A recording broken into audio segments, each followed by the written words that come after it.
American Comics. My Warhammer Simulator Chapters 601 to 620. You took a deep breath and then slowly exhaled. You completely understood the vigilance and wariness these sons of Medusa held towards you. After all, not everyone can easily accept the help and goodwill brought by a strange, golden man, who falls from the sky. You can think of me as an angel sent by the Emperor, a savior from beyond time, the 22nd loyalist Primarch of the Imperium of Man. At that moment, as your deep voice echoed in the surrounding air, the living metal between the skull helmets, like melted viscous liquid, slowly peeled away from your entire head, carrying with it vibranium modules, completely revealing your bronze face and gray-white short hair. What did you say? A loyalist Primarch? Wait, if my database isn't malfunctioning, that should be living metal belonging to the Necrons, or some other Xenos technology. Moreover, the exquisite craftsmanship of just the power armor you're wearing far exceeds that of ordinary artificer armor. It's a valuable piece of equipment that ordinary chapters can't easily afford. At this moment, the leading Terminator veteran carefully examined the StarCraft glory on your power armor for a long time, before placing his cold gaze, hidden behind the lenses, on your face. Furthermore, no Xenos race or heretical traitor would pay such a high price to deceive an Astartes strike team that has unfortunately failed its combat mission. Most importantly, my automatic precognition system has performed a basic assessment of your previous combat data. You are a powerful figure with combat abilities far exceeding those of an Astartes, and even if everyone here were to fight to the death, the final chance of victory would be less than 10%. At this moment, the Terminator veteran's cold, hard words continued to reach your ears. However, just as you subconsciously thought that the end of his words would definitely include a transitional word like, but. Sons of Medusa Chapter, Makira Clan, Terminator Captain Slyle, leading the surviving members of the strike team, salute the 22nd Primarch. In the next second, with the crashing sound of the Terminator veteran's ceramite knee armor hitting the ground, the sons of Medusa standing around quickly lowered the bolters in their hands, abruptly driving their power armor to kneel on one knee, lowering their metal helmets. And the remaining 20 or so Mordian Iron Guards exchanged glances with each other. Their expressions filled with bewilderment and doubt. They had no choice but to kneel on one knee, subconsciously performing the standard Aquila salute with their hands. You slightly raised an eyebrow, and even the corners of your mouth twitched almost imperceptibly. Truth be told, you were slightly taken aback by the Terminator veteran's 180-degree change in attitude. After all, without the natural worship and closeness to a gene sire that gene sons possess. Whether these sons of Medusa, who split from the Iron Hands chapter due to the great conflict caused by the teachings of Moravitz in the past, would acknowledge your identity as a Primarch was still an unknown worth considering. A few seconds ago, you had even prepared yourself to take action and knock some sense into them. Then stand up, remember, I don't like being kneeled to, battle brothers. You gently shook your short, gray-white head, and slowly said in a low voice to the people in front of you. Now, can you give me a detailed explanation of your combat mission this time? Also, what exactly are those mysterious Xenos occupying the Shrine World? Why do they possess the ability to age things? How much does your Sons of Medusa chapter know about this? As soon as you finished speaking, Terminator Captain Slyle, driving his power armor, quickly rose from the ground. He casually removed the canine-shaped metal helmet covering his smooth head, revealing a terrifying face covered with explosion scars up and down, and half of which had been modified with bionic eyes. They are called space rats, or Harud. These ancient Xenos are born with a racial talent called entropic energy. The specific manifestation is that they can generate a mysterious force field about 1.5 meters outside their bodies that can accelerate the passage of time. If that were all, it wouldn't be so troublesome. Even the Mordian Iron Guard could use a large number of heavy vehicles and ranged attacks to easily eliminate them. But once the number of Harud reaches a certain saturation point, and even forms a nomadic tribe that can support migration, it will be a terrifying natural disaster for any world, because their racial talent, entropic energy, field will also rapidly strengthen with the increase in numbers. This Primarch, unfortunately, the Sons of Medusa chapter encountered a Harud nomadic tribe that accidentally migrated to the underground of the Shrine World through a warp rift, instead of the scattered number of Xenos races that we learned about before our arrival. Otherwise, we wouldn't have led a strike team without much heavy vehicle support, and only a few regiments of Mordian Iron Guard to hastily launch a Xenos cleansing war. At this moment, the low voice of Terminator Captain Slyle, whose bionic eyes flashed red, seemed devoid of emotional fluctuations, gradually plunged you into a state of contemplation. According to the current situation, even with the help of you, a Primarch, risking your life, it would be wishful thinking to confront an entire tribe of Harud with just 9 Astartes and 20 or so mortal warriors. At the same time, you vaguely recalled that even the traitor Primarch Perturbo had suffered a great loss when facing this terrifying Xenos that could manipulate time during the Great Crusade. Even though you have experienced countless ways to die, you don't want to experience the feeling of aging to death for the time being. Battle brothers, this is no longer something that a mere Sons of Medusa chapter strike team, or I, a Primarch, can easily solve with brute force. We must request reinforcements that can reach this place from the outside world. Where are your spaceships stationed on the Shrine world? Is it possible to contact the astropaths above now? You quickly returned to reality from your hazy memories. The expression on your face gradually became serious, and you immediately asked Terminator Captain Slyle, who was standing not far away, in a deep voice. This Primarch, we all came aboard a Gladius-class frigate, and now that ship is stationed in low orbit of the Shrine world, but the problem is that the time ripples caused by the long-term release of the Harud's entropic energy field have seriously interfered with various wavelengths.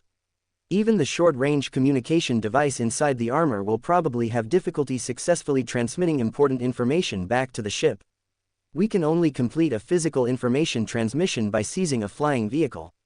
At this moment, the Terminator veteran from the Sons of Medusa slowly put the canine-shaped metal helmet back on his head, and then he said to you in a muffled voice. Good news, there are plenty of flying vehicles in the city. The few Thunderhawk gunships we temporarily abandoned around the front lines should still be intact. Bad news, we may need to cross most of the dead city area occupied by the Harud. So, this unfamiliar Primarch, do you have any suggestions or opinions on this? As an Astartes, I am all ears. At this moment, the other party's obviously provocative words had just fallen. And as vibranium modules once again rapidly spread towards your entire head under the heavy wrapping of countless living metals. Your bronze face, which had always maintained a calm expression, was completely covered by a pale golden, ferocious skull mask. Well, there's no need for that. You've done well enough as an Astartes commander. Next, it's up to me, the Primarch, to carve out a path to survival for you. Open black lens bracket chi, close black lens bracket. Open black lens bracket accompanied by the deep rumble constantly erupting from the propulsion devices behind the power armor. Close black lens bracket. Open black lens bracket. Your towering body is rapidly soaring forward in the gradually brightening dawn sky. Close black lens bracket. Open black lens bracket. At this moment, a pale red star slowly rising from the horizon of the Holy Land world is also completely scattering the scorching sunlight onto your power armor, and constantly projecting many pale golden reflections onto the city streets below. Close black lens bracket. Open black lens bracket. Before long, you, whose actions and overall power armor design are somewhat ostentatious, successfully attract the attention of a large number of Ruds. Close black lens bracket. Open black lens bracket. These long-armed aliens, seemingly without necks and with narrow, ring-like upper limbs that almost reach their feet, emerge from the surface of the Holy Land city, which has already been dug into a sieve. Accustomed to nocturnal activity, they try to hide in the shadows of buildings where they cannot be directly illuminated by light, and begin to launch long-range attacks on your flight path. Close black lens bracket. Open black lens bracket. In fact, the ancient Ruds are not a primitive alien race that relies solely on racial talent to survive in this cruel universe. Close black lens bracket. Open black lens bracket. On the contrary, after reaching adulthood, almost every one of them is a very experienced scavenger, capable of piecing together weapons and equipment like a hodgepodge from all the garbage they can find. Close black lens bracket. Open black lens bracket. Furthermore, the Ruds, who highly value ancestral beliefs and family concepts, possess an almost sacred level of rigor and seriousness when it comes to archiving and preservation. Close black lens bracket. Open black lens bracket. Perhaps there is also a possibility that the cosmic history they have recorded is far more detailed than that of other alien races, or even the Imperium of Man. Close black lens bracket. Open black lens bracket. There were once unconfirmed rumors circulating that many small-scale Harud migratory groups actually completed their long-range nomadic activities by hiding in the gaps of many Imperial ships, and that those unfortunate crew members who encountered the Ruds either turned into aged dust on the spot, or became pathetic beings, enslaved and treated like pets. Close black lens bracket. open black lens bracket swoosh swoosh swoosh, close black lens bracket. Open black lens bracket. At this moment, you quickly scan the bustling scene below through the constantly switching observation modes of your helmet visor. Close black lens bracket, open black lens bracket. Without hesitation, you manipulate the tilt angle of the entire power armor, deftly dodging the sharp physical projectiles containing terrifying entropy energy. Close black lens bracket, open black lens bracket. Although you personally have great confidence in the physical defense capabilities and microscopic structural stability of vibranium, the psionic power related to time, like entropy energy, really makes you feel uneasy. Close black lens bracket, open black lens bracket. Almost at the same time, the Adeptus Astartes squad led by Terminator Sergeant Slyer of the Sons of Medusa, along with mortal warriors, quietly appear at the edge of the city streets. Close black lens bracket, open black lens bracket. While you are flying back and forth in the air, dodging the Rudd's long-range attacks, you quickly capture the furtive figures of the group. Close black lens bracket, open black lens bracket. You immediately extend a vibranium palm downward, signaling everyone to be ready to move at any time. Close black lens bracket, open black lens bracket. You violently draw an ancient power sword contributed by the Sons of Medusa from the waist of the Starfire glory armor, and like a golden meteor falling from the sky, you crash heavily towards the Harud ranks that are emitting low roars. Close black lens bracket, open black lens bracket. Rumble rumble, close black lens bracket, open black lens bracket, accompanied by a deafening roar sufficient to attract the vast majority of Rudds. Close black lens bracket, open black lens bracket. The two propulsion devices located behind the power armor quickly extend outward and unfold, instantly transforming back into a pair of enormous metal wings, then slam heavily down onto a group of rushing Rudds. Close black lens bracket, open black lens bracket. At the same time, the two magnetic boots on your feet rapidly retreat, and you constantly move to avoid the entropy energy force fields coming from the Rudds.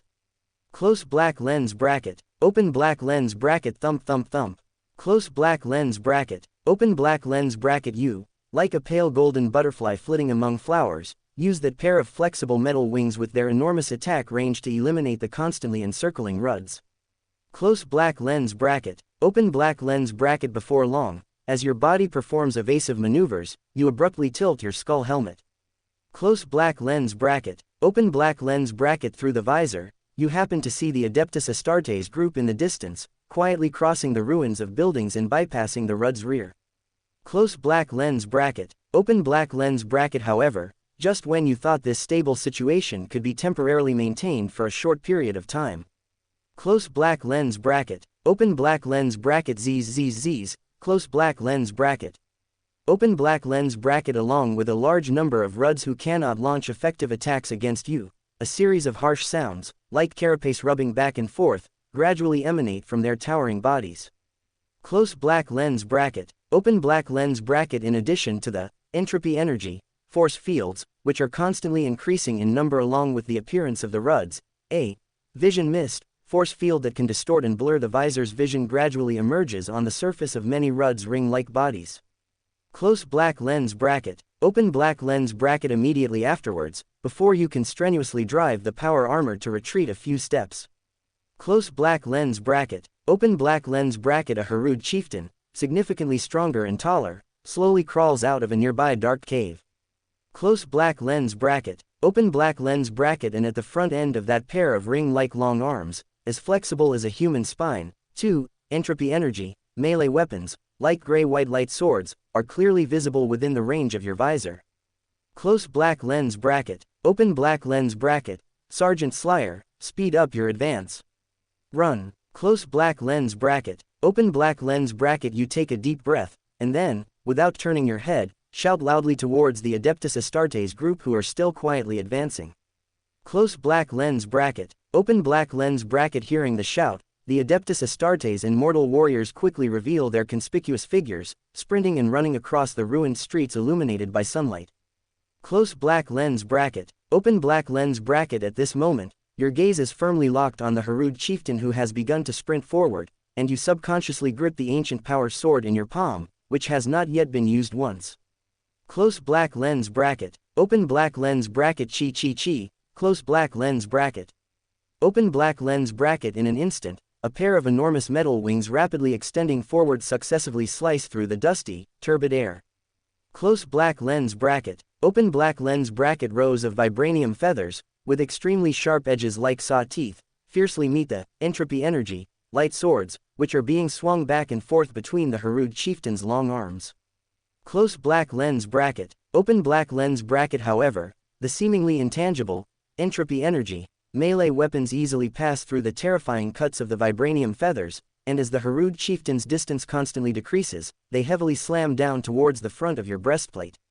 Close black lens bracket. Open black lens bracket. The next second, just as you are about to use shadow step to escape from the spot, you are suddenly completely enveloped by the entropy energy force field, which has suddenly expanded in a circle around the opponent's body. Close black lens bracket. Open black lens bracket. Close black lens bracket. Open black lens bracket. In an instant, you feel strands of indescribable, precious time being continuously drawn out from within your towering body. Close black lens bracket. Open black lens bracket. At this moment, even the Starfire Glory Power Armor, which was originally brand new and shining, seems to have experienced an extremely long period of battle, and the pale golden luster of the armor gradually dims. Close black lens bracket. Open black lens bracket. In the blink of an eye, you, who seem to have suddenly aged 100 years, do not choose to retreat and dodge immediately. Close black lens bracket. Open black lens bracket. Die. Close black lens bracket. Open black lens bracket. Instead, you violently drive the power armor, which has not retreated a single step, and slam into the Harud chieftain at close range. Close black lens bracket. Open black lens bracket. At the same time, whether it is the enormous metal wings behind the power armor or the power sword tightly gripped in your palm, they all slash swiftly towards the opponent's ugly ring-like body without any hesitation. Close black lens bracket. Open black lens bracket. Chi. Close black lens bracket. Open black lens bracket. In an instant, accompanied by the light sound of a disintegrating force field on the verge of collapse heavily slicing through tough flesh. Close black lens bracket. Open black lens bracket. A Harud head, with a cross-section rapidly covered in foul-smelling mucus, instantly soars into the sky.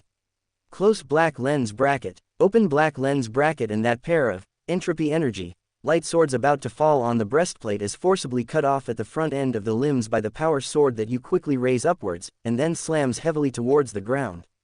Close black lens bracket. Open black lens bracket. With the sudden death of the alien chieftain, that layer of entropy energy force field enveloping you almost disappears in the blink of an eye. Close black lens bracket. Open black lens bracket. Huff. Close black lens bracket. Open black lens bracket. At this moment, you seem to heavily emit a rough gasp from within the skull helmet. Close black lens bracket. Open black lens bracket. Without hesitation, you drive the dim power armor, and bend down to pick up an entropy energy light sword that has fallen next to the alien corpse. Close black lens bracket. Open black lens bracket. Subsequently, supported by the propulsion devices instantly formed by that pair of enormous metal wings, you immediately soar into the sunny sky above. Close black lens bracket. Dozens of seconds later, you gradually moved away from those Harud who had fallen into a state of agitation. You took another deep breath, subconsciously moving your hands and feet, which were somewhat sluggish. You also carefully put away the entropy energy sword, planning to study this extremely special alien weapon later. You immediately controlled the power armor, which was constantly spewing energy, to reach above Captain Slayer and the others.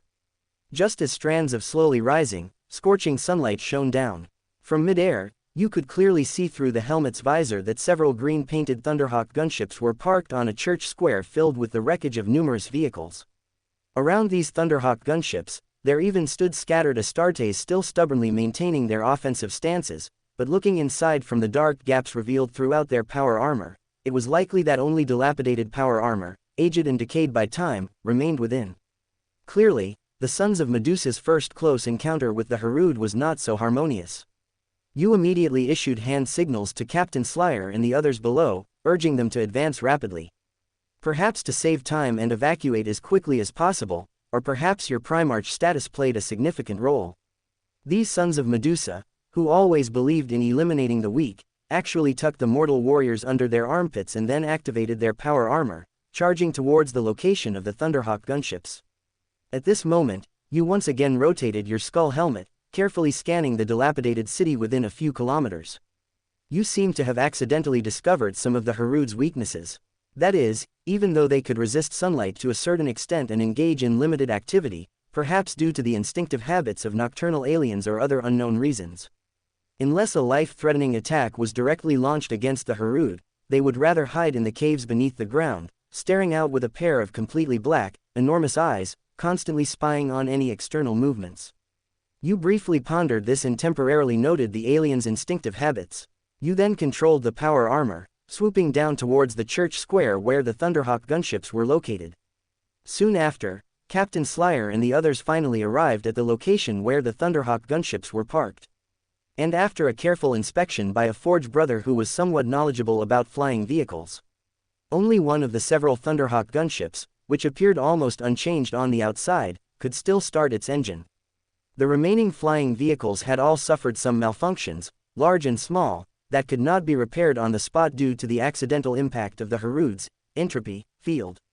Fortunately, even the cabin of a single Thunderhawk gunship was enough to carry all of you. Rumble, rumble, rumble, accompanied by the violent roar from the vectored thrust engines. The green-painted Thunderhawk gunship rapidly ascended into the sky, facing the scorching light of the faint red star.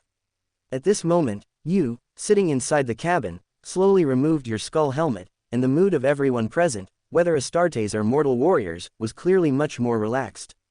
However, before you could ask the Astartes sitting opposite you about some follow-up matters, the Terminator veteran, Captain Slyer, suddenly rotated his red glowing bionic eye and said to you with a solemn expression, "Respected Primarch, it would be best to check your physical condition after you arrive on the escort ship." At this moment, you were slightly stunned when you heard the other party's nonsensical words. In the next second, you couldn't help but raise a thick arm. With the help of the slightly dim luster of the vibranium arm guard, you barely saw your true appearance now. Some inconspicuous wrinkles vaguely appeared on your bronze face, and even your originally grizzled, mottled short hair had completely turned into white short hair. If it could be said that your overall state was still in your youth not long ago. Then, after resisting for so long in the Harud's entropy field, you instantly entered middle age. It doesn't matter, it's just that my appearance has aged a bit, my combat ability hasn't decreased much. You took a deep breath and slowly lowered your arm. You said to the surrounding people with a calm expression, and seemingly noticing your indifferent attitude, the sons of Medusa exchanged glances very discreetly, and then fell into silence. About an hour later, the Thunderhawk gunship carrying all of you successfully returned to the Sword-class frigate docked in near-Earth orbit. Dong dong dong. As the slowly opening hatch door revealed you in dark gold power armor, you had just heavily stepped one of your magnetic boots onto the metal deck inside the ship. Thousands of mortal crew members who were constantly busy coming and going around were slightly stunned at first, and then quickly fell silent. Immediately afterwards, almost everyone knelt on one knee in the direction you were in, and let out a burst of cheers like the roar of mountains and the overturning of seas. The God Emperor is above, she has finally manifested. For the Emperor. Ha, we are going to ascend to heaven. At this moment, your facial expression gradually stiffened, and you had to grit your teeth and activate your power armor. You tried to speed up your heavy steps, enduring the fiery gazes of countless mortal crew members, passing through a large number of kneeling figures, and walking towards the location of the ship's passage. And after those complex emotions in the depths of your heart quickly dissipated, you subconsciously observed the excited faces displayed by every mortal around you and those pairs of bright eyes that seemed to be sparkling. In an instant, you seemed to vaguely understand the true meaning of the Emperor scattering you around as a troubleshooter. That is, to allow your whole person to be completely immersed in the enthusiasm and worship of countless mortals, to witness all the hardships they have experienced, so that you can wholeheartedly love them, help them, and guide them. Even more than simply bearing the necessary responsibilities as a Primarch, but also to love the condensed whole concept of the human race, and to do your best to love every independent individual who can meet you. After all, every human mortal or Astartes who has seen you is about to dedicate their only life to the difficult survival of the Empire, until death do they part. Tisk. At this moment, you, who were about to arrive at the entrance of the ship's passage, suddenly stopped your heavy steps. Muttering to yourself, you once again turned your tall body, turning your head to look back at those mortal crew members whose faces were still full of bright smiles.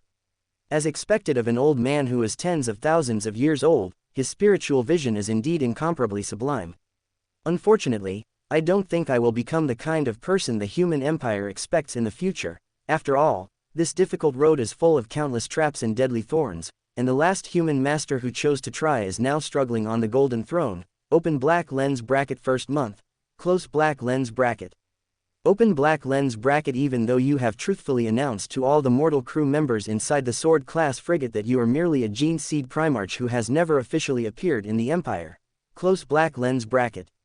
Open black lens bracket. However, due to their incredibly fervent faith and loyalty, even the frigate's captain and other senior naval officers have shown you 200% enthusiasm upon your arrival. Close black lens bracket. Open black lens bracket. Even the sons of Medusa, who were previously indifferent towards you, have gradually begun to display an attitude of reverence towards you, treating you as their gene father in their daily behavior. Close black lens bracket. Open black lens bracket. Faced with this situation, you first cautiously ruled out the influence of chaos, and then you vaguely suspected that the entropy energy field of the Harud was not only aging your entire body but also stimulating something else within you. Close black lens bracket. Open black lens bracket. However, your thoughts were always focused on how to reclaim the Holy Terra, and you didn't pay too much attention to this special change. Close black lens bracket. Open black lens bracket. You began to have the astropaths on the frigate send continuous psychic messages to the star sector where the Holy Terra itself was located, requesting a large number of Astartes to come and assist. Close black lens bracket. Open black lens bracket. However, because the astropath's psychic communications did not specify a recipient but were broadcasted throughout the entire region. Close black lens bracket. Open black lens bracket. Therefore, even you cannot know which Astartes chapter will ultimately come to provide support, and how long it will take them to arrive here. Close black lens bracket. Open black lens bracket. Second month, just as you and Terminator Sergeant Slyer were carefully studying the ancient maps of the Holy Terra, discussing the tactics to be used in the next battle. Close black lens bracket. Open black lens bracket. An astropath entered the conference chamber where you were located in a hurried manner. Close black lens bracket. Open black lens bracket. Not long ago, the astropaths who were waiting for a reply successfully received a very brief psychic message. Close black lens bracket. Open black lens bracket. And after the other party carefully decrypted it. Close black lens bracket.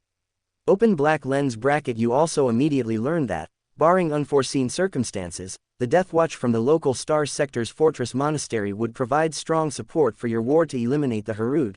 Close black lens bracket. Open black lens bracket. Your eyes widened instantly, and a fleeting smile appeared on the corner of your lips. Close black lens bracket. Open black lens bracket. The Death Watch is a chapter alliance composed of all chapters. They will mobilize the elite veterans from within each chapter who are adept at killing aliens, join the Death Watch, and become super alien killers specializing in combating alien races. Close black lens bracket. Open black lens bracket. Their arrival undoubtedly filled you with a belief in victory for this war against the Harud aliens. Close black lens bracket. Open black lens bracket. Third month, in a cold void not far from the Holy Terra, an opening warp gate slowly appeared. Close black lens bracket. Open black lens bracket. Immediately afterwards, two strike cruisers that were closing their Geller fields gradually sailed out. The enormous metal hulls revealed their clear silhouettes on the Auspex scanning screens. Close black lens bracket. Open black lens bracket. You received a notification from the frigate captain at the first moment. Close black lens bracket. Open black lens bracket. After the astropaths and servitors on both sides of the ships communicated and exchanged information several times. Close black lens bracket. Open black lens bracket. The two strike cruisers from the Death Watch finally arrived in the near-Earth orbit of the Holy Terra, docking near the sword-class frigate. Close black lens bracket. Open black lens bracket. At the same time, you, driving the master-crafted power armor that had been inspected and adjusted by the Forge Artisan brother, stepped out of the conference chamber. Close black lens bracket. Open black lens bracket. You led the sons of Medusa, who quickly gathered around, and accelerated towards the lower decks of the frigate. Close black lens bracket. Open black lens bracket. About half an hour later. Close black lens bracket. Open black lens bracket. Your towering body stood on the metal floor, your gaze fixed on the large number of Thunderhawk transports slowly landing on the deck inside the ship. Close black lens bracket. Open black lens bracket. Because you had not revealed the existence of you, the Primarch, to the Death Watch beforehand. Close black lens bracket. Open black lens bracket. Therefore, when the two Death Watch captains, one from the Space Wolves and the other from the Raven Guard, stepped out of the transport's cabin. Close black lens bracket. Open black lens bracket. The strong bloodline connection from the Gene sons to their Gene father made them completely stunned in place. Close black lens bracket. Open black lens bracket. In the next second, the two watch captains, who could remain calm and composed even when facing countless aliens, quickly activated the silver-black power armor on their bodies. They rushed to your front almost frantically, and then knelt down on one knee without hesitation. Close black lens bracket. Open black lens bracket. Original Space Wolves Raven Guard. Greetings, Primarch. Close black lens bracket. Open black lens bracket. At this moment, the two Astartes who had become Deathwatch captains after countless battles suddenly tore off their metal helmets, and shouted in a deep voice towards your direction with excited expressions. Close black lens bracket. Open black lens bracket. This human etiquette of kneeling upon meeting, I must change it when I have the opportunity. Get up, brothers of the Deathwatch captains. Close black lens bracket. Open black lens bracket. You shook your snow-white head slightly. Close black lens bracket. Open black lens bracket. You said to the Deathwatch captains in a low voice. Close black lens bracket. Open black lens bracket. Afterwards, you first briefly explained your Primarch identity to the Deathwatch captains who stood up. Close black lens bracket. Open black lens bracket. Then, the Deathwatch captains, who quickly controlled their excited emotions, immediately entered a cold state of executing combat missions. Close black lens bracket. Open black lens bracket. All of you stood in place, discussing the next plan of action. Close black lens bracket. Open black lens bracket. According to the specific information revealed to you by the two Deathwatch captains. Close black lens bracket. Open black lens bracket. This time, the two Deathwatch companies brought you a total of 8 kill teams, that is, a total of 80 elite veterans specializing in killing aliens. Close black lens bracket. Open black lens bracket. Of course, the fortress monastery that sent the Deathwatch companies also knew the difficulty of dealing with these mysterious Harud aliens. Close black lens bracket. Open black lens bracket. Therefore, in addition to these brave and skilled Astartes veterans, there were also 8 ancient Deathwatch dreadnoughts performing awakening rituals on the strike cruisers. Close black lens bracket. Open black lens bracket. That is to say, 1 Primarch, 89 Astartes veterans, plus 8 dreadnoughts. Close black lens bracket. Open black lens bracket. And what you need to face is the Harud nomadic tribe that has successfully occupied the entire Holy Terra, and whose numbers are even difficult to count. Close black lens bracket. Open black lens bracket. Even for Astartes veterans who have experienced countless brutal battles, this is destined to be a tragic war of no return. Close black lens bracket. Open black lens bracket. But under the silent gaze of you, the Primarch. Close black lens bracket. Open black lens bracket. Those Deathwatch veterans who gradually stepped out of the transport cabins did not show any fear or unease. Even their entire bodies were filled with a terrifying aura of fighting to the death. Close black lens bracket. Open black lens bracket. At this moment, the expression on your bronze face, which faintly showed shallow wrinkles, gradually turned cold. Close black lens bracket. Open black lens bracket. You took a deep breath, and then slowly raised a thick arm covered with a vibranium exoskeleton. Close black lens bracket. Open black lens bracket. You announced to the crowd in front of you in a low voice that the war to eliminate the alien Harud had begun. Close black lens bracket. Open black lens bracket. Several days later, 2 strike cruisers slowly moved to the sky above the largest cathedral city in the Holy Terra. Close black lens bracket. Open black lens bracket. In the next second, as terrifying light spears like divine punishment continued to fall on the ground. Close black lens bracket. Open black lens bracket. An orbital bombardment that lasted for 12 hours almost completely razed all the cathedral buildings on the Holy Terra to the ground. Close black lens bracket. Open black lens bracket. In fact, if it weren't for the earnest advice of the Sons of Medusa and the Deathwatch captains after you issued the bombardment order. Close black lens bracket. Open black lens bracket. You, who wanted to reduce Astartes casualties in advance, even planned to execute an exterminatus order on the entire Holy Terra, so as to completely turn all the Harud into ashes. Close black lens bracket. Open black lens bracket. Rumble. Close black lens bracket. Open black lens bracket. Accompanied by the pale red star that had just risen on the horizon of the sanctuary world.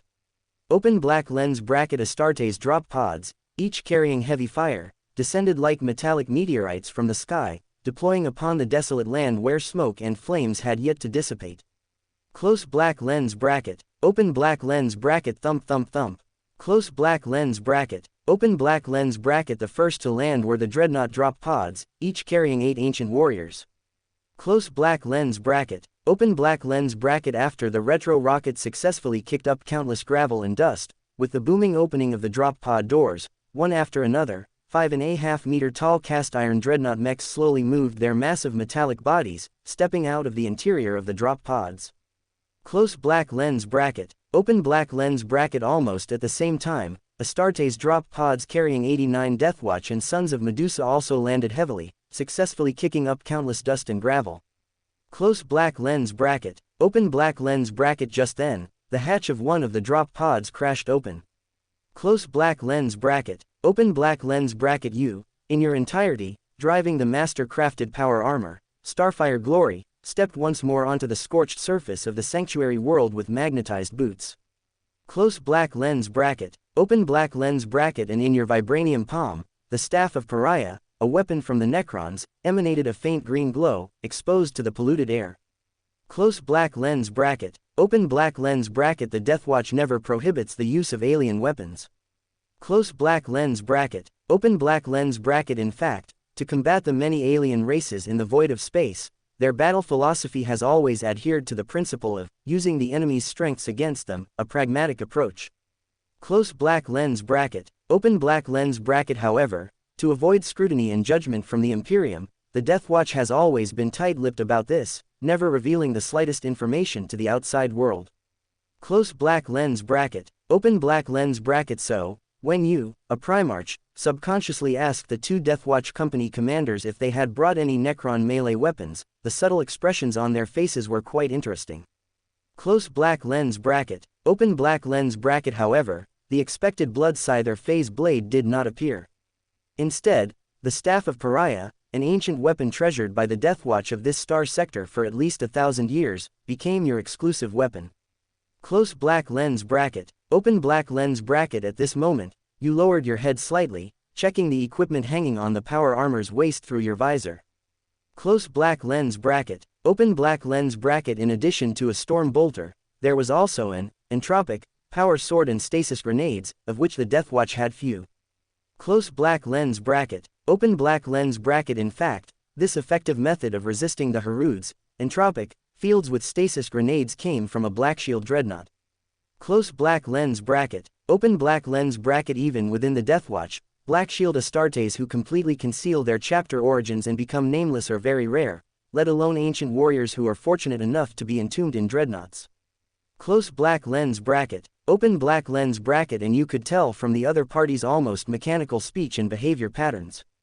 Close black lens bracket, open black lens bracket. It is highly likely that this is a loyalist from the Iron Warriors, and that the other party may have even personally participated in the great expedition against the Harud led by the traitor Primarch Perturbo.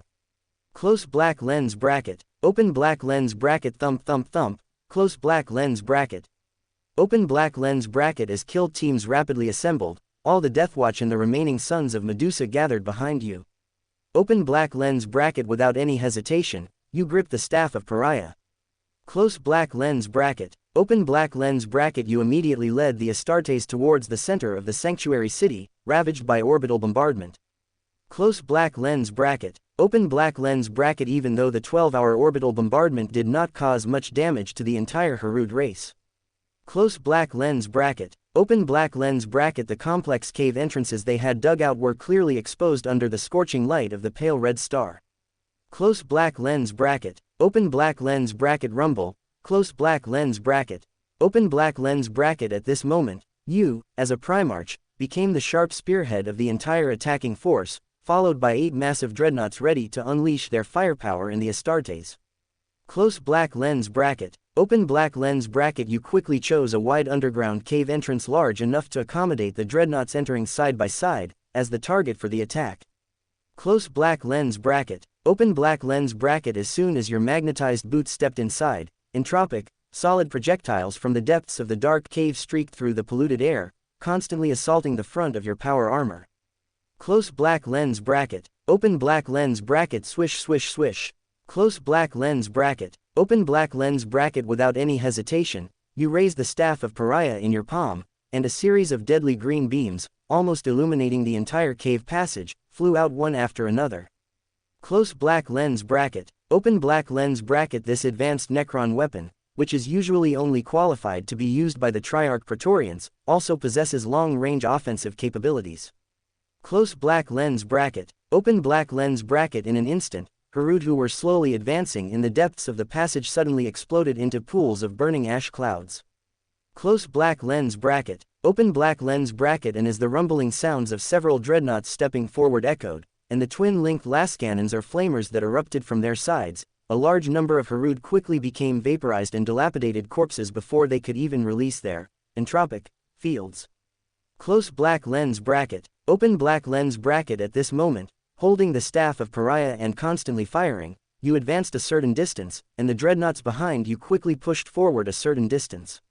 The Astartes with storm bolters also slowly but surely pressed forward. Close black lens bracket, open black lens bracket. It seemed that this ancient combat method from the Iron Warriors, as well as the special limitations of the underground cave environment, caused the Harud who tried to launch counterattacks to suffer heavy casualties. Close black lens bracket, open black lens bracket. As time slowly passed, you continued to advance and surprisingly did not lose a single combatant, successfully entering the depths of the Harud underground caves. Close black lens bracket, open black lens bracket. However, at this moment, an even greater number of Harud figures faintly appeared in your helmet's visor. Close black lens bracket, open black lens bracket. The increasingly wide underground cave is no longer suitable for the previous combat advance mode. In other words, a truly difficult and arduous battle has only just begun. Close black lens bracket, open black lens bracket. You abruptly raised a palm and clenched it into a fist, waving it towards the dreadnoughts in deathwatch behind you. Close black lens bracket, open black lens bracket. You quickly activated your power armor, and holding the staff of Pariah, launched a terrifying combat charge towards the Harud in front of you. Close black lens bracket, open black lens bracket. In an instant, terrifying laser beams and bolter fire that illuminated the entire underground cave intertwined with the Haruds, entropic, solid projectiles, completely sounding the opening of this war. Close black lens bracket, open black lens bracket. And as the number of Harud continued to increase, the terrifying nature of the entropic field gradually became apparent. Close black lens bracket, open black lens bracket. Some Astartes who accidentally strayed into the range of the entropic field rapidly aged, and even the reaction movements between their limbs gradually slowed down. Close black lens bracket, open black lens bracket. Rumble, close black lens bracket, open black lens bracket. At this moment, a beam of temporal energy that seemed to distort even the air suddenly erupted from a Harud walker. Close black lens bracket, open black lens bracket. Reacting quickly, you unhesitatingly used Shadow Step, instantly turning into a wisp of dark shadow, darting around in the already dim underground cave. Close black lens bracket, open black lens bracket. At the same time, revealing your tall figure, you frantically chopped at the Harud with the staff of Pariah, while quickly rushing towards the more threatening walker. Close black lens bracket, open black lens bracket. In an instant, a dreadnought that happened to be in the path of the temporal energy beam was about to move its massive metallic body to dodge. Close black lens bracket, open black lens bracket. In order to protect the few remaining ancient warriors, and for the smooth progress of the entire battle, a Deathwatch Astartes launched a suicidal charge, standing directly in front of the temporal energy beam. Close black lens bracket, open black lens bracket. As the temporal energy beam completely struck the Astartes, terrifying, entropic energy rapidly caused time reversal. Close black lens bracket, open black lens bracket. In the blink of an eye, within the power armor that was gradually disintegrating and reverting, a miserable cry that seemed to come from a human infant echoed through the air of the entire underground cave. Close black lens bracket, open black lens bracket. Wah, close black lens bracket. Welcome to Fanfic Audiobook, your go-to place for immersive audiobooks. If you enjoy the content, don't forget to like the video and subscribe to our channel for more amazing stories. You have once again witnessed the horror of temporal weaponry. In the Haruds, entropy energy is even more nonsensical. They don't even understand the basic principles that cause time to age or reverse. If their inherent habits and instincts didn't severely limit the spread of their species, then even the orcs would likely become their defeated foes. Of course, there are also possibly untrue legends that claim the so-called Harud are actually bioengineered creations made by an ancient alien race known as the Old Ones, intended for use in the war in heaven against the Necrons, who were then still the Necrontyr. Chi chi chi. One of your magnetic boots forcefully stomped on the iron-hard cave floor, and your power armor, repeatedly illuminated by the surrounding laser beams, narrowly avoided being affected by the temporal influence of a layer of entropy energy field. Without any hesitation, you brandished the force staff wreathed in green light. The pair of enormous metal wings from the back of the power armor also repeatedly extended and retracted, continuously reaching over the shoulder armor, desperately tearing apart the flesh and blood of the Harud that were swarming around. Ka ka ka. In the next moment, with the help of the firepower penetration provided by the twin-linked lascannons from several dreadnoughts, and having barely been covered by the entropy energy field, you successfully carved a bloody path out of the encirclement of countless Harud. You quickly reached the front of the circular walker machine that had already caused several Astartes to unfortunately regress into infants or mortals. Without hesitation, you forcefully swung the force staff in your palm, completely splitting the circular walker machine, which was trying to move backward, in two. Rumble rumble rumble. As the circular walker machine was destroyed, the terrifying roars from numerous storm bolters echoed repeatedly in the dimly lit underground cave, and the Deathwatch, with its power armor constantly moving forward, led by 8 dreadnoughts, temporarily suppressed the Harud's frenzied offensive. You rotated your skull helmet, quickly scanning the current battle situation. You subconsciously gripped the force staff in your palm, once again activating the power armor and launching a charging sprint towards the entrance of the tunnel with the largest number of Harud. Soon after, the first spacious underground nest was successfully occupied by all of you. And those Harud who had been temporarily suppressed by bolter and laser fire quickly retreated towards the deeper parts of the cave. At this moment, the 8 massive dreadnoughts had suffered basically no losses, but 11 out of 89 Astartes had died in battle, and even those few Astartes who had regressed into infants or mortals did not last long. Now, you don't have extra time or energy to mourn or grieve for the battle brothers who unfortunately died. Waving your hand, you immediately led the 8 dreadnoughts and the remaining Astartes, stepping on the bloody ground paved with the flesh and blood of countless Harud, and quickly launched a continued advance towards the tunnel entrance where the enemy was retreating. As time continued to pass, almost the entire nomadic Harud population became aware of your existence and rapidly converged towards your position. Chi chi chi. Along with a stasis grenade that exploded in midair in the cave, the stasis fields and entropy energy fields that erupted from it layered and cancelled each other out, also temporarily freezing the Harud within a radius of dozens of meters in place, along with the Harud leader. You exerted all your strength to activate the power armor, forcibly passing through the entropy energy field whose aging effect was almost gone, and easily chopped the Harud leader into countless pieces of flesh with the force staff in your palm. Immediately afterward, you, wearing the skull helmet, subconsciously let out a low roar. A force staff and enormous metal wings that suddenly swept across also quickly cleared out the surrounding Harud. However, before you could catch your breath, you immediately turned around and then used Shadow Step to shuttle back and forth across the battlefield. In this larger cave with even more space, tens of thousands of Harud were constantly pouring in through complex underground tunnels. This not only included more than a dozen tall Harud leaders, but even several of those circular walker machines that could reverse time through entropy energy appeared. At this moment, if it weren't for the stasis grenades you brought with you temporarily neutralizing the terrifying temporal damage caused by the entropy energy field, then perhaps the number of casualties on your side would have become increasingly severe as soon as the battle started. Rumble. With a booming crash, your pair of magnetic boots landed heavily. You quickly controlled the power armor, once again avoiding being covered by a layer of the Harud's entropy energy field, and the force staff that you quickly swung out heavily smashed the round head of a Harud leader. However, just as you subconsciously retreated backward, several layers of the entropy energy field that had just spread over actually re-enveloped you. Instantly, the terrifying feeling of extremely rapid time passage reappeared on your tall body. Your face, which was firmly concealed by the skull helmet, quickly aged, and in the blink of an eye, clearly visible wrinkles gradually climbed onto your bronze-colored face. But at the same time, the physical strength and reaction speed of your entire person rose very strangely. At this moment, the force staff that you suddenly brandished actually erupted with extremely terrifying shockwaves in the constantly distorting air. And a large number of Harud who were desperately swarming towards you instantly became pieces of flesh and blood splashing everywhere. What's going on with this terrifying physical strength? Khorne didn't force a blessing on me, did he? Having just escaped from the envelopment of the entropy energy field, the thoughts in your mind quickly turned. You could clearly feel that as the body aged and the age increased, the combat ability of your whole person was not decreasing at all, but was gradually increasing.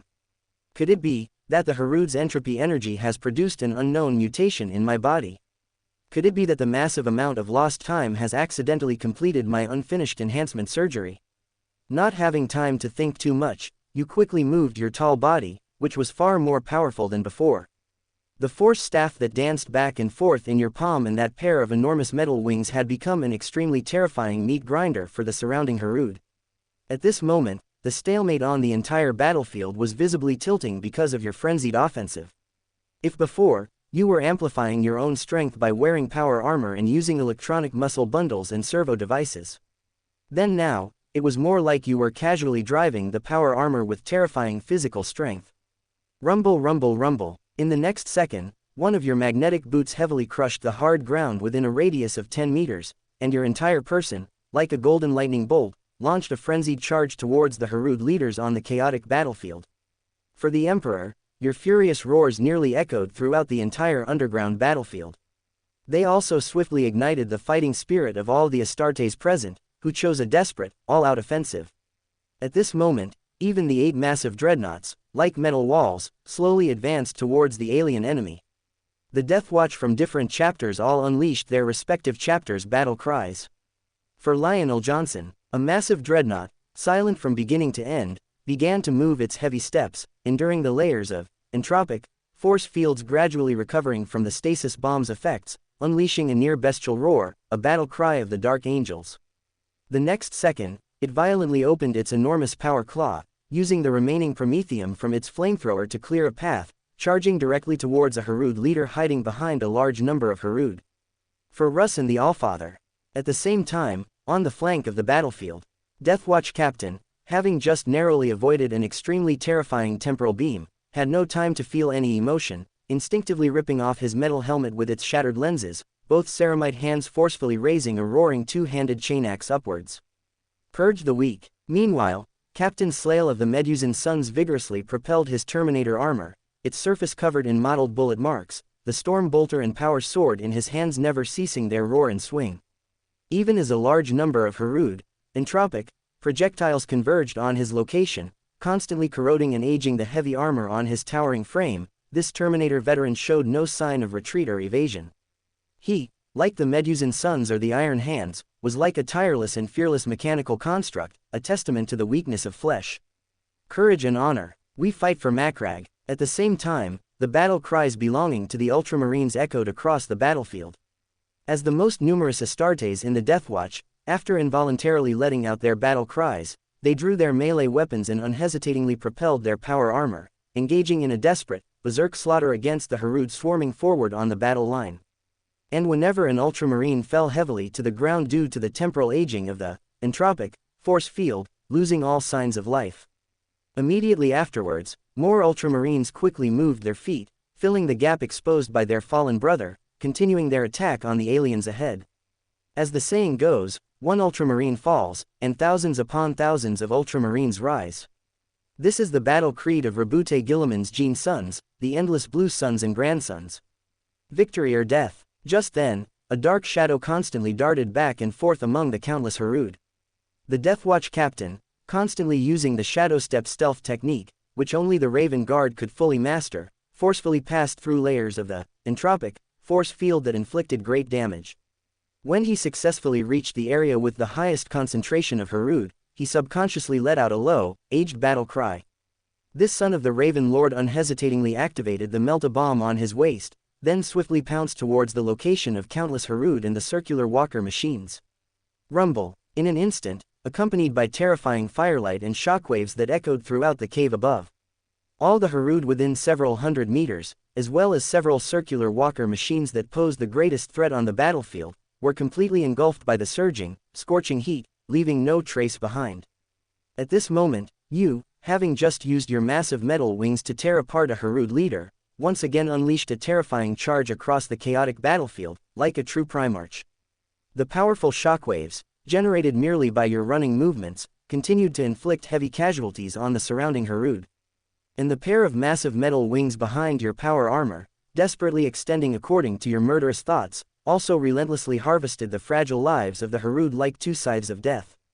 However, just as everyone was gradually moving towards victory because of your presence as a Primarch, the Harud, who had been gradually suppressed by the sacrifices of the Astartes, began to emit a series of carapace friction sounds that echoed throughout the underground cave. And as layers of blurry, vis mist, force fields enveloped their bodies, an even greater number of Harud, wielding entropic weaponry, surged into the underground cave. In addition to that, a giant Harud, far larger than even the leaders, with a twisted horn on its seemingly necklace head, swiftly entered the edge of the battlefield. Wearing a skull helmet, you immediately noticed this sudden alien through your lenses.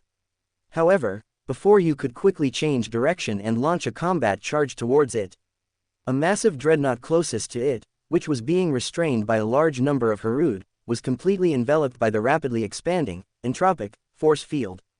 And as this ancient warrior, suspected to be an Iron Warrior, slowed its attacks and its furious roars gradually weakened. Within a short period of time, this ancient dreadnought, which had killed countless foes, completely fell silent. That is the chieftain of this Harud warband, a Harud great horned rat. All dreadnoughts quickly converge on my location. Concentrate laser cannon fire to kill it as soon as possible. At this moment, with your beast senses completely heightened, you clearly heard the urgent roar of the last remaining Deathwatch captain from 1,000 meters away. You slightly shook your skull helmet. You subconsciously gripped the staff of Covenant in your hand. Buzz buzz buzz. Immediately afterwards, the pair of massive metal wings behind your power armor quickly retracted and curled up, instantly combining into a pair of propulsion devices that constantly ejected brilliant energy outwards. Accompanied by a powerful thrust from behind you, your two mag-locked boots quickly left the ground. At this moment, you, like a human-shaped cannonball fired with a deafening roar, forcefully passed through layers of the entropic force field, incidentally smashing one Harud after another, launching a final flying charge towards the Harud Great Horned Rat. Currently, your physical strength and reaction speed have reached an extremely terrifying limit due to the repeated catalysis of a large amount of aging time. However, as layers of entropy energy field re-envelop your towering body, even if you immediately smashed the opponent's flesh and blood body, the entropy energy field covering your body would dissipate immediately. However, the almost continuous state of temporal aging has also caused your terrifying strength and reaction speed, which had reached the level of a Primarch, to rapidly decline. These mysterious temporal remnants or reflections brought about by entropy energy are like flowers in a mirror or the moon in the water, and are ultimately not the powerful force you have gained through your own efforts. At this moment, you don't even need a mirror to clearly feel it through your animalistic senses. Your coppery face hidden inside the skull helmet is already covered with deep wrinkles like knife cuts, and even the white short hair on the top of your head has almost completely fallen out. But you don't feel any fear or dread, but instead, you enjoy a rare moment of tranquility before death in your heart. At this moment, there is only one target in your gradually blurring vision. That is the Harud Great Horned Rat, who is the chieftain of the Harud. As the distance between the two sides continues to shrink, and a large number of Harud people are constantly injured and killed on your flight path, the Harud Great Horned Rat also clearly noticed your existence on the chaotic battlefield. Thump, thump, thump. The massive Harud Great Horned Rat immediately widened its dark eyes in your direction and let out a low roar. A pair of ring-shaped, slender limbs heavily struck the ground like extension springs, splashing a large amount of gravel. Then, the opponent suddenly pulled out two gray-white, entropy energy, light swords from behind and launched an equally swift counter-charge in your direction.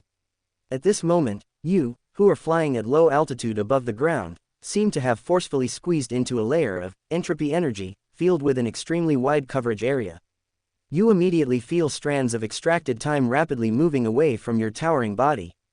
You take a deep breath, not paying attention to the rapidly declining physical strength and the terrifying shadow of the body gradually decaying and heading towards death. Boom! In the next second, accompanied by a booming sound that shook the air, the power armor, Starfire Glory, has also entered an irreversible state of decay and aging. You have no choice but to fall heavily to the ground and strive to move your heavy steps to continue charging towards the enemy. You seem to let out an extremely heavy gasp. You use all your strength to swing the gradually heavy staff of Covenant in your palm in a full circle, and then chop it down heavily towards the Harud great horned rat, who is almost within reach. Chiz, chiz, chiz. In an instant, the Harud great horned rat, unable to resist letting out a painful roar, had most of its shoulder, along with the flesh and bones between its chest, rapidly collapse and shatter, constantly splashing out viscous blood. At the same time, an entropy energy lightsword with an appearance like gray-white light flames was also quickly pierced through the decayed and aging power armor by the opponent's remaining limbs, forcibly penetrating your entire chest. Ha ha ha. A large amount of pale golden blood constantly poured into your mouth, from which teeth were constantly falling out. You just subconsciously let out a vague laugh with a low voice. You take another deep breath, slightly moving your heavy body, which is still being continuously aged by the entropy energy field. The increasingly heavy staff of Covenant in your palm is swung up again by you, and then the round head of the Harud great horned rat is smashed to pieces without hesitation. Thud. The sudden disappearance of the entropy energy field almost caused your entire body to fall to the ground. You have no choice but to use the staff of Covenant to support the power armor, which has lost any function. At this moment, a large number of Harud people seem to have fallen into a final state of madness. They are charging towards any Astartes they can see while making piercing screams. You slightly turn your trembling, aging body. You lean on the staff of Covenant, surrounded by green light, and stare indifferently at the Harud people who are pouncing on you. At this moment, your consciousness gradually becomes blurred. Just before you close your eyes with a sigh of relief, the last image you see is the Astartes, whose fighting style is almost crazy, and several dreadnoughts roaring in terror, desperately charging towards your location. You slowly exhale your last breath with your eyes closed. Because you have been shrouded in the mysterious temporal entropy energy for a long time, the replicated shell in the material world has been exhausted of its last trace of vitality. You died of old age. This simulation is over, lasting 3 months. The options that can be retained in this simulation are as follows. 1. Staff of Covenant of the Necrons Masterwork. Note: this is an alien weapon successfully recovered by the Deathwatch in a tragic battle to resist the invasion of a Necron exploration fleet, and it has been more than 1,000 years since it became a trophy. Note: according to long-term research by the Tech Marines within the Deathwatch, only Triarch Praetorians and higher-ranking Necrons are qualified to use this advanced Necron weapon. Note: the Staff of Covenant has 2 modes, ranged and melee. The energy impact of the ranged mode is enough to completely melt any Necron's living metal body into a pool of smoldering metal liquid, while the attack method of the melee mode is basically the same in principle as power weapons, and may even be more powerful. Note: I have at least 99 ways to kill any living being. 99 ways. A crazy Triarch Praetorian muttered to a pile of human bones, wearing blood-stained human skin. 2. Harud. Entropy energy, lightsword unknown. Note: as a mysterious and ancient alien race, the Harud have an extremely high talent for finding technological items that can be reused from a lot of garbage. They often like to manufacture bladed melee weapons driven by entropy energy, or deadly firearms that fire solid projectiles. Note: it is said that on the Harud samples accidentally captured by the human empire, Dark Eldar poison crystal weapons have also been found. Of course, even the appearance of mechanical prosthetics produced by the human empire is also an expected thing. Note: however, it may be difficult for humans to use entropy energy weapons through various technological means, because the key to driving entropy energy weapons lies in the special talent, entropy energy, that the Harud are born with. Note: don't be too presumptuous, it's useless. A Mechanicus Magos holding an entropy energy lightsword is chanting the Harud text carved on the hilt word by word. 3. Brand new sword class frigate common. Note: the sword class frigate is a frigate used by the human empire, usually used in large numbers by the Imperial Navy and the Adeptus Mechanicus fleets. Note: the origin of the sword class frigate is very ancient, and can be traced back to the early days of the Great Crusade. Of course, almost all the parts and structures of the sword class frigates that are still in production today have been redesigned and adjusted to a high level, and have been powerfully proven by countless tragic wars. Note: due to the nature of the sword class frigate itself, both the armor thickness and the cabin structure are among the best in ships of the same tonnage, and even the defense capability of the void shields is the most extreme existence among small and medium-sized ships. Note: the sword class frigate only has some short-range laser arrays and lacks long-range offensive capabilities, but at the same time, the structure and power of the plasma engine are very simple and powerful, and even a newly apprenticed tech priest can easily complete maintenance and repair tasks. Note: all frigates, full speed ahead, follow me to ram Abaddon. A frigate captain with bulging eyes roared his last words into the comms channel. This simulation actually encountered the Herodian. The simulation ended completely. Slowly opening his eyes, Roach immediately focused his gaze on the simulator's page and began to read it carefully. Then, narrowing his eyes, he couldn't help but shake his head and muttered to himself. Okay, I guess I experienced a novel way to die. As soon as he finished speaking, Roach refocused his attention on the rewards after completing the simulation. The first reward was naturally quickly abandoned by Roach. Although the Staff of Covenant is a high-level necromantic weapon, it couldn't compare to his most proficient weapon, the Blood Scythe. Not to mention that Roach also had a prototype-level weapon, the Dawnbringer Warhammer, which required learning how to use. As for the second item, the Entropy Energy Lightsaber, although it was a very rare alien temporal weapon, unfortunately, humans cannot use it at all except for the Herodian who possess the Entropy Energy talent, and even scientific research is of little use, it can only be regarded as a rare collectible. Finally, Roach repeatedly checked the marked text of the Sword-class frigate, and then chose to temporarily close the simulator page. He planned to leave the frigate to the home world. The Void Fleet of the Flesh-Tearers never lacked ships, so it would be better to increase some space defense chips for the home world.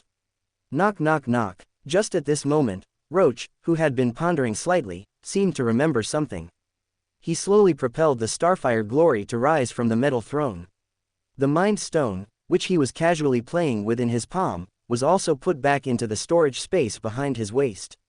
Roach stepped out of the ancient hall and walked towards the bridge of the flagship. Soon after, Tiberius, along with several Techmarines from the Flesh-Tearers chapter, in addition to the Lamenter's squad that had been staying in the Void Fleet, began to follow Roach in a large-scale lower-deck inspection activity. That is to say, starting from the flagship Water Wraith, nearly 100 ships, large and small, throughout the entire Void Fleet became the scope of the parasitic aliens' clearance. The reason for this was probably that Roach still vividly remembered the Herodians' racial habit of hitchhiking on Imperial ships.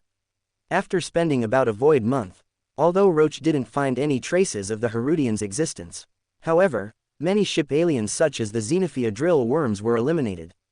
It also once again improved the living environment of the mortal servants and crew members in the lower decks of the ships, allowing them to feel the care from the Primarch. After some simple thinking, Roach, he and Chapter Master Tiberius established a consensus. That is, in the intervals between each war, the Flesh-Tearers will gradually form a good living habit. They will regularly send new recruits who have just completed enhancement surgery and training to clean up any alien creatures that may exist throughout the fleet. In this way, it can both improve the Flesh-Tearers' image among the mortal crew and train the new recruits' combat response capabilities. It can be described as a good thing that kills two birds with one stone. Inside the dimly lit ancient hall, Roach, who was rotating metal rings on top of a vibranium palm, was sitting in the metal throne.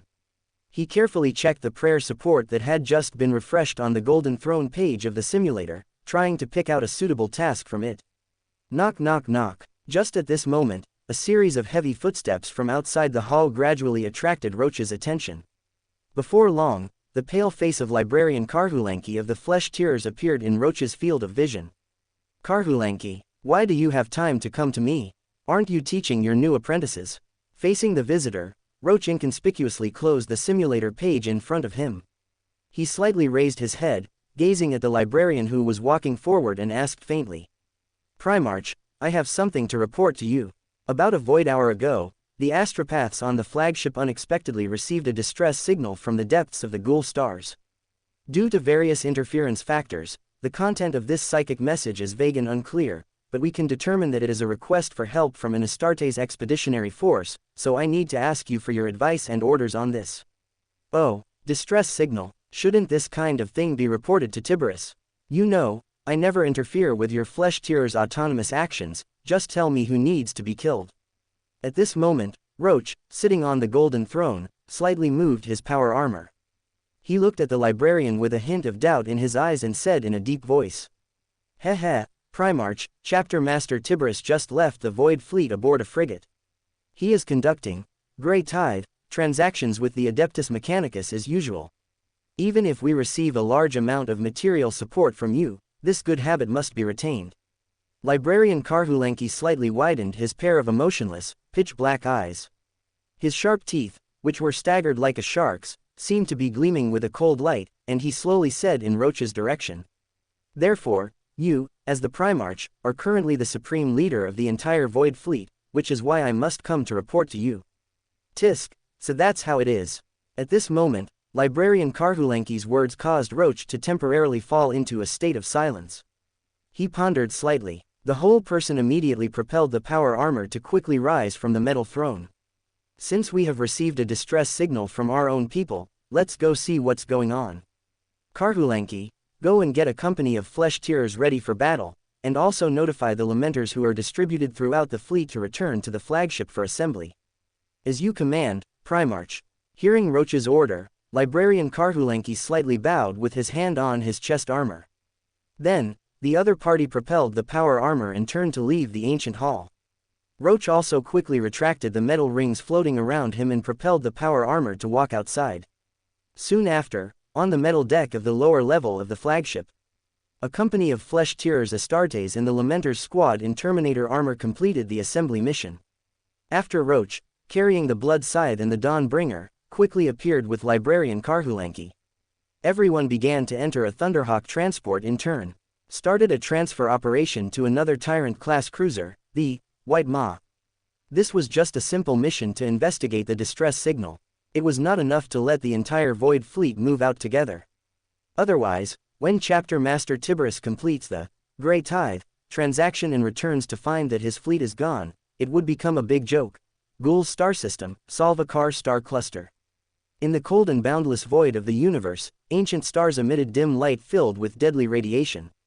Because this place was close to the true dark outer reaches, it perpetually lacked the illumination of the Astronomicon. Even the closest human colony was thousands of light years away. With the opening and spread of the Great Rift, the Salvakar star cluster had effectively become a forbidden zone no one dared to venture into. Even the Karkarodon's Astra, who frequently patrolled the Ghoul stars, rarely set foot here. But now, with a silent warp gate opening in the cold void, a Tyrant-class cruiser, the White Maw, slowly emerged from the mysterious and treacherous warp. After the crucial Geller field was gradually deactivated, the massive metal warship continued its course along a silent and frigid void route. At this moment, inside the bridge of the Tyrant-class cruiser, mortal crew members and servitors with solemn expressions were inspecting and operating various devices. Not far away, Lorgar, clad in light gold power armor, and Chief Librarian Kulon Gear were in conversation. Primarch, we have arrived in the area where the distress signal originated, known as the Salvakar star cluster, one of the closest edge locations of the Ghoul stars to the dark outer reaches. Chief Librarian Kulon Gear said to Lorgar in a deep voice. If there is anything famous here, it would probably be the Sithor Fiends, an alien race. Although our Karkarodons have only had a few small skirmishes with these aliens, judging from the casualty ratio, they are a very troublesome alien species. Hearing the Chief Librarian's words, Lorgar, slightly raising his eyebrows, said without hesitation, "Have you never tried to eradicate them completely? There is no Inquisition oversight or human colonies here. Wouldn't it be better to directly find the aliens, homeworld and execute an exterminatus?" Heh, Primarch, that is the real problem. According to ancient data we accidentally obtained long ago, no Astartes chapter has ever successfully destroyed the Sithor Fiends' homeworld, because it is a massive gas giant. Moreover, these aliens are quite cunning and mysterious. Once a fleet approaches their homeworld, all the aliens disappear. However, just as Lorgar was about to continue chatting with the Chief Librarian, a report from the captain of the Tyrant-class cruiser interrupted their conversation. Honorable Primarch, Chief Librarian, our Auspex has successfully scanned an Astartes fleet stationed in the Void Lane, and judging from the configuration of their ships, it appears to be a very standard Crusade fleet. We have currently identified a strike cruiser, along with several frigates and supply transport ships, but no calls on any communication channels have been answered. The cruiser captain, a middle-aged man with a straight back, stood before Lorgar and the others, reporting simply and effectively. After Lorgar slowly nodded, the solemn-faced captain immediately turned and returned to the front of the bridge to continue his work. Kulon Gear, what are your thoughts on this?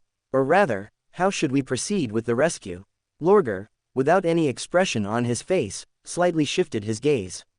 He stared at Chief Librarian Kulon Gear beside him and asked in a deep voice.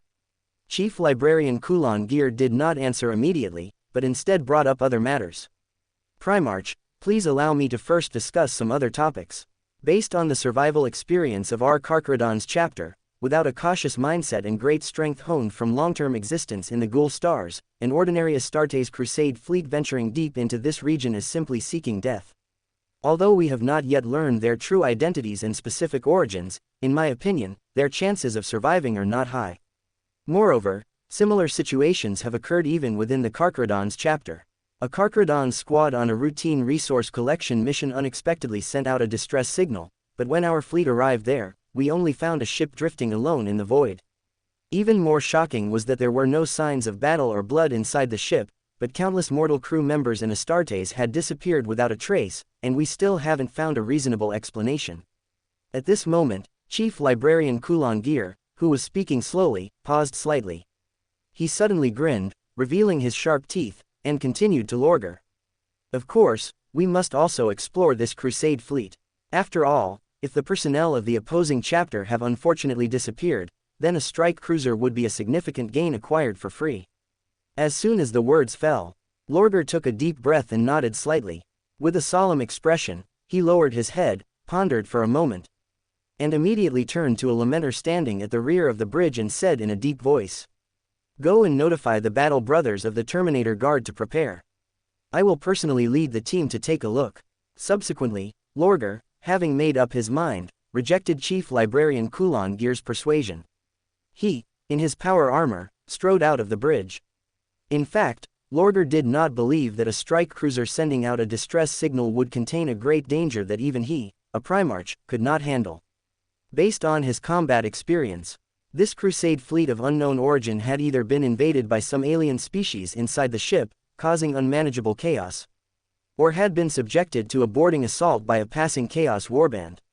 However, judging from the signs revealed around the ship, the possibility of being attacked by a Chaos warband was very low.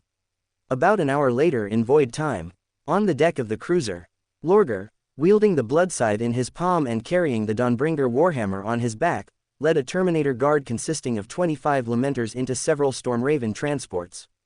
Buzz buzz buzz. Subsequently, with the violent roar of the Vector engines, a flight formation composed of several Stormraven transports gradually entered the cold void, quickly launching an exploration operation towards the lifeless Crusade fleet in the cold void. At the same time, Chief Librarian Kulon Gear, inside the Tyrant-class cruiser, also ordered the entire company of Carcharodons to prepare for battle. In case the Primarch encountered any dangerous situation while entering the unknown ship, they would not hesitate to launch a boarding action to carry out a rescue mission for the Primarch. Boom boom boom, accompanying the heavy landing gears of the Thunderhawk transports as they heavily attached to the thick armor of the strike cruiser. One by one, Terminators wielding bolt guns and power swords quickly activated their magnetic boots. Their towering figures slowly stepped out of the transport, braving the ubiquitous radiation of the frigid void, and landed on the strike cruiser's outer deck. At this moment, the skull-helmeted Roel slightly raised his head as a glow flickered across its surface. He gazed at the colossal bridge structure, hundreds of meters high, within his visor's range and immediately issued orders through the communication channel. Divide the entire guard into teams of 10. One team will proceed to the mid-lower decks to control the ship's engine power, another to the upper decks to search for traces of this Astartes chapter, and the rest will follow me to the bridge. Remember, no matter what survivors you encounter within the ship, if there's any unusual activity, shoot first and ask questions later. Understood. Roel's cold words echoed slowly in everyone's ears. The Lamenters clad in Terminator armor offered no additional words. They merely tilted their metal helmets and swiftly set about their respective tasks. Thump thump thump. A minute later, Roel, walking on the outer armor, led 5 Terminators to an access tunnel entrance beneath the bridge structure.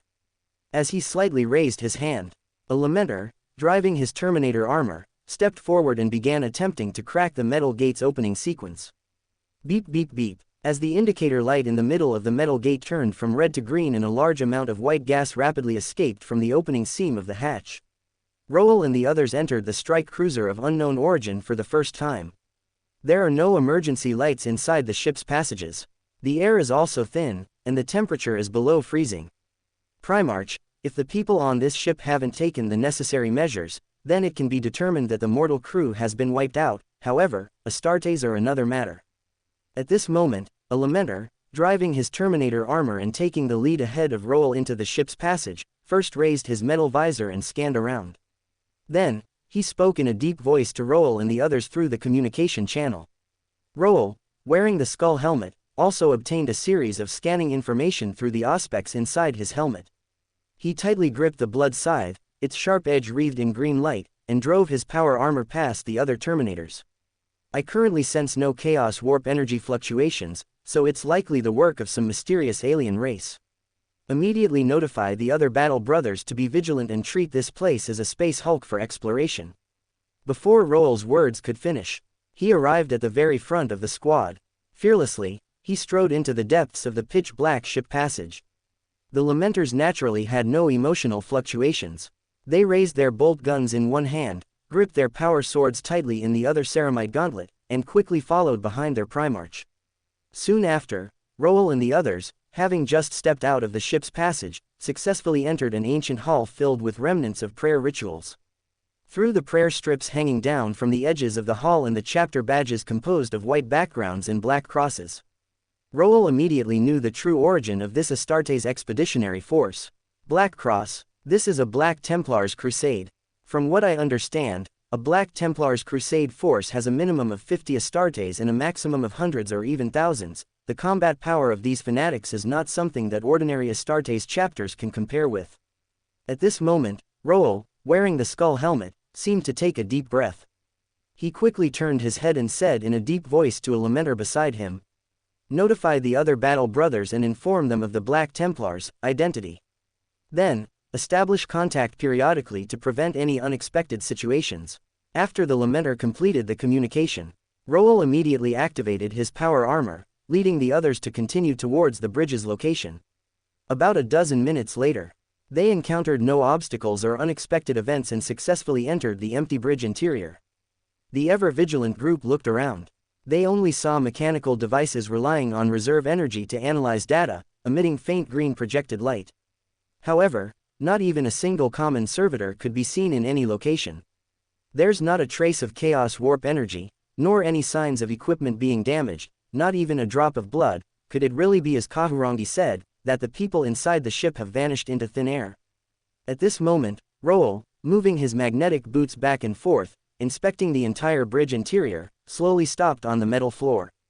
A fleeting hint of doubt gradually surfaced on his bronze-colored face hidden inside the skull helmet.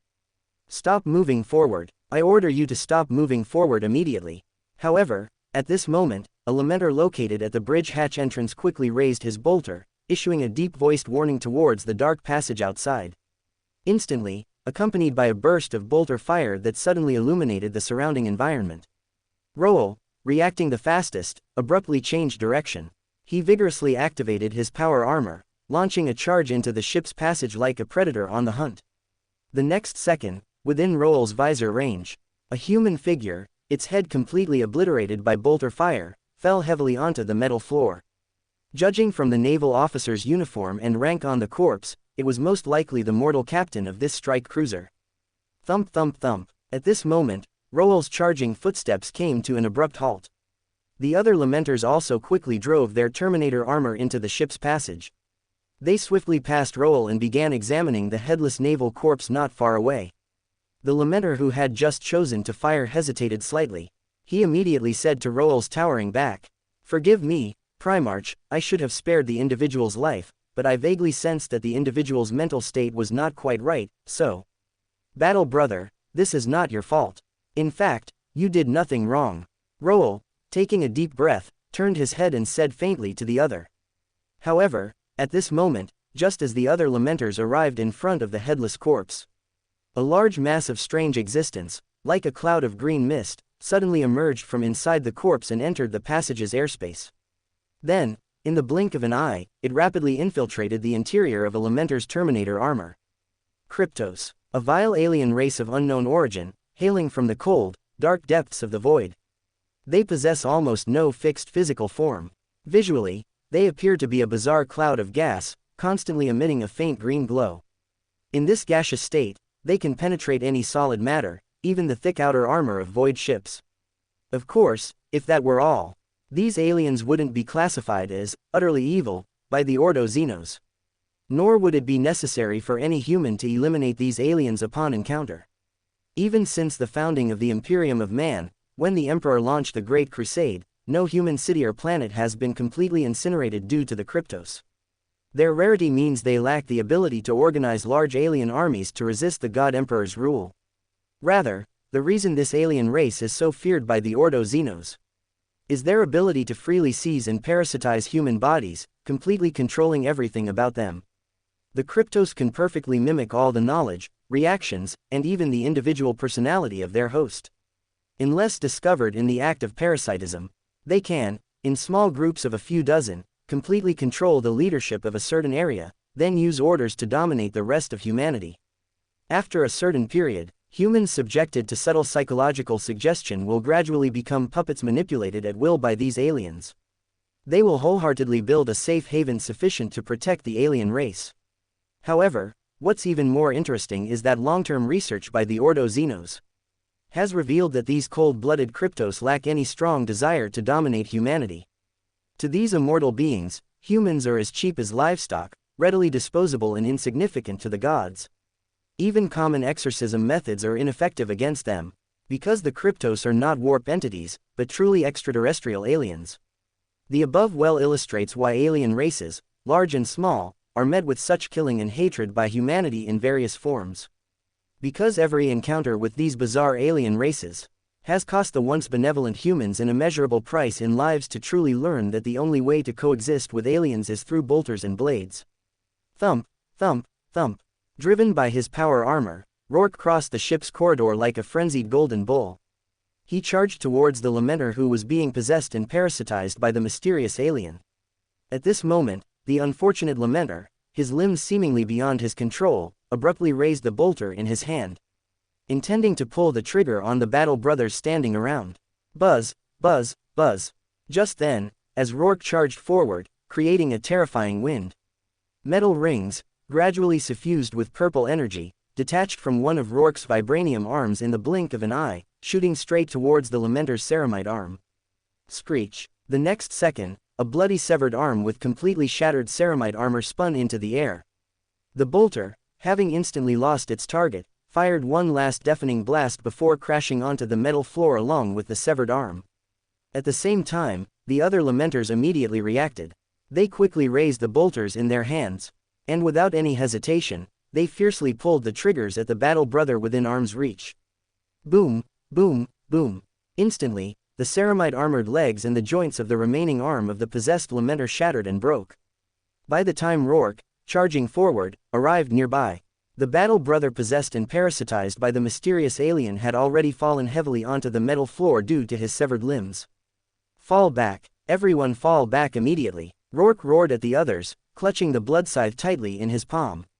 The Lamenters in Terminator armor immediately retreated behind Rourke, but their bolters remained fixed on the target.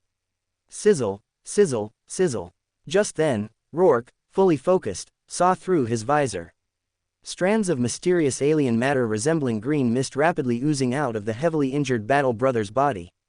He abruptly activated his power armor, stepping forward. The blood scythe in his hand brushed against the battle brother's shattered body, narrowly missing the reappearing mysterious alien. Physical attacks are ineffective. At this moment, Rourke, wearing his skull helmet, watched as the sharp blade, wreathed in green light, easily sliced through the cloud-like body of the mysterious alien. The next second, after the vast majority of the mysterious alien's cloud-like form had completely detached from the unfortunate Lamenter, the intangible being didn't choose to turn and flee. Instead, it lunged head-on towards Rourke, who was almost within arm's reach. "You've got a death wish." At this moment, Rourke, unable to resist a sneer, showed no fear or unease. He abruptly activated his power armor, stepping backwards. His other vibranium hand had already quickly gripped the heart of the forge at his waist. Sizzle, sizzle, sizzle. In an instant, scorching plasma spheres of azure blue rapidly sprayed into the corridor, repeatedly piercing the cloud-like, intangible body of the mysterious alien. Sure enough, even for the mysterious alien, completely immune to physical attacks. It was difficult to mount much effective resistance under the repeated impact and tearing of the terrifying high temperature and energy shockwaves. Almost in the blink of an eye, the alien was completely submerged within the completely spreading plasma tide. After about a few breaths, the terrifying plasma tide, illuminating most of the ship's corridor, rapidly landed, instantly melting a portion of the metal floor. And the mysterious alien that had just parasitized the Astartes had completely disappeared from everyone's visor range.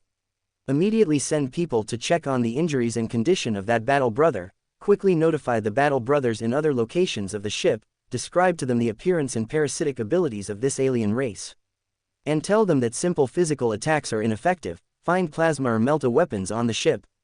If there aren't any, then find a way to attack with energy such as electricity.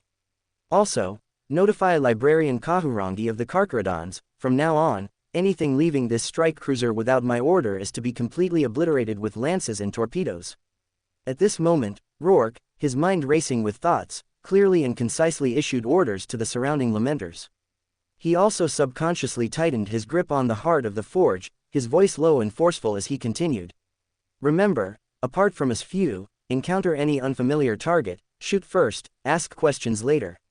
Now, a simple void rescue mission had, under the threat of possession by mysterious aliens, turned into a space derelict exploration operation requiring everyone to proceed with caution.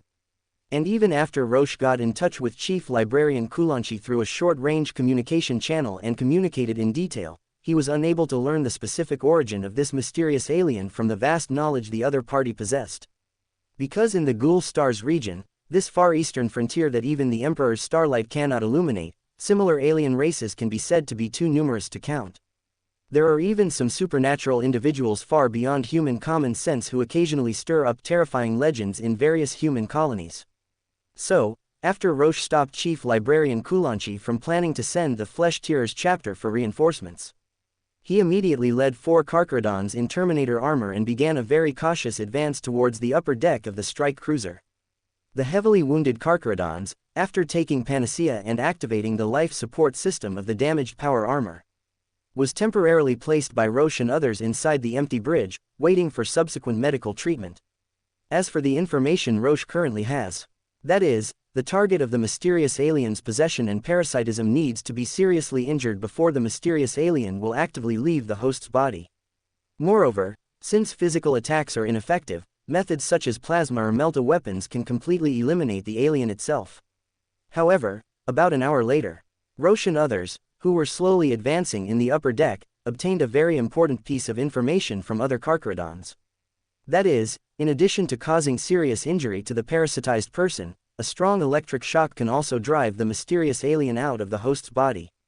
The reason they were so sure was entirely because they had undergone several effective attempts. The combat squad in the lower deck had encountered the mysterious alien's sneak attack several times. And without energy weapons in their hands, they had to try to obtain materials on the spot, and accidentally discovered this special coping method. Of course, the only downside was that those few unlucky battle brothers were given a good electrotherapy session. ZZZZT. As the electric light flickered, a cable line as thick as a wrist was heavily touched on the ceramite armor of the Terminator armor. As this battle brother, who was violently electrocuted, trembled uncontrollably and knelt on one knee. A mysterious alien in the form of a green mist also quickly rose from the opponent's body, wanting to directly penetrate the metal wall and escape from this place. However, at this moment, the terrifying plasma from the heart of the forge had repeatedly penetrated and torn the mysterious alien's invisible body, and finally annihilated it in the thin air of the ship's passage. Dong dong dong. Roche, wearing a skull helmet, slowly drove the power armor to reveal his tall figure. He slightly lowered the heart of the forge in his palm, and casually threw down the thick cable line that had been forcibly pulled out of the metal bulkhead with his other hand. Opposite him, the Carcharodons from another combat squad also carefully put down their bolters facing the Primarch.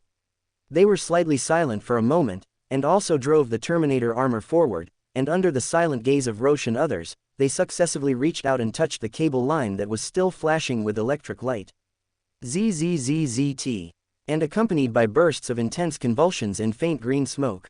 This combat squad, which had wandered around the middle deck, successfully proved their innocence. Now it seems that the mysterious alien that can possess and parasitize can obtain all memories, including combat skills and even knowledge, but they can never understand the gene seed's worship of the Primarch and the influence of blood, which is why I was able to discover the abnormal behavior of this battle brother in advance. He actually always aimed his bolter at my head. At this moment, Rock's sight penetrated the eyepiece and stared at the combat squad that was gradually recovering from the electric shock. He said slowly to the people around him in a low voice. Afterwards, Roche drove the power armor forward, personally helped the battle brother who had been possessed and parasitized from the metal floor, and gently patted the other party's heavy shoulder armor. Soon after, the Astartes team, whose overall number had suddenly increased to 19, continued to advance and explore other locations inside the ship under Rock's leadership. And just as they were about to arrive near the armory located in the middle deck of the strike cruiser, dong dong dong, accompanied by bursts of extremely heavy footsteps echoing inside the passage, one by one, Astartes wearing black power armor and cloaked in a black cross robe suddenly appeared within Rock's eyepiece range. At this moment, there was no verbal communication between the two sides. The bolters tightly held in their palms burst out with terrifying roars without any hesitation. In an instant, countless bolter firelights exploded on each other's power armor, and a large amount of ceramite fragments flew everywhere, also illuminating the dark ship's passage. Even if the Carcharodons in Terminator armor did not have the advantage in numbers. But the powerful defensive capabilities brought by the Terminator armor were enough to balance the combat gap between the two sides. Not to mention, there was also Roche, the Primarch. Buzz buzz buzz, metal 10 rings, filled with purple energy, quickly cut through the air. And under Rock's precise control, they powerfully destroyed the armor joints and power packs of the Black Templars. Since the mysterious aliens could be expelled and even eliminated, then Roche naturally chose to leave the lives of these Black Templars, to increase more background and chips for his future battles. As Roche drove the power armor and launched a terrifying charge, a large amount of bolter firepower quickly concentrated on his tall body. Buzz buzz buzz, at this moment, with the continuous bombardment of countless bolters, layers of ripples visible to the naked eye quickly channel back and forth on the vibro-steel outer shell of the entire power armor, as if some powerful ability was in the initial stage of brewing and erupting. A few breaths later, when a flashing red light gradually lit up from the eye position of the vibro-steel eagle head on the right shoulder of the power armor, Roche, who had quickly approached those Black Templars, suddenly took the last step forward heavily, and at the same time forcefully opened his vibro-steel arms forward. Rumble. In an instant, layers of shockwaves that burst out from Roche as the center spread rapidly towards the Black Templars. Almost every Black Templar within the scope of the shockwave knelt on one knee or fell heavily to the ground in an instant. In the blink of an eye, green mist-like forms of mysterious aliens quickly rose from those tall and strong bodies. Chich chich chich. At the same time, Roche, who quickly clenched the heart of the forge in his palm, raised the dark muzzle without any hesitation. He pulled the trigger fiercely towards those mysterious aliens who had just appeared. Accompanied by plasma spheres illuminating the entire ship's passageway, a large number of mysterious aliens within the field of vision of the group were submerged and devoured by the gradually converging tide of energy, completely disappearing into the extremely thin air. Soon after, Luo Sha, who had been scanning back and forth with his skull helmet, slowly lowered the furnace heart in his palm. The crying swords, clad in Terminator armor, immediately aimed their bolters and heavily surrounded those Black Templars who were still in the recovery phase of consciousness.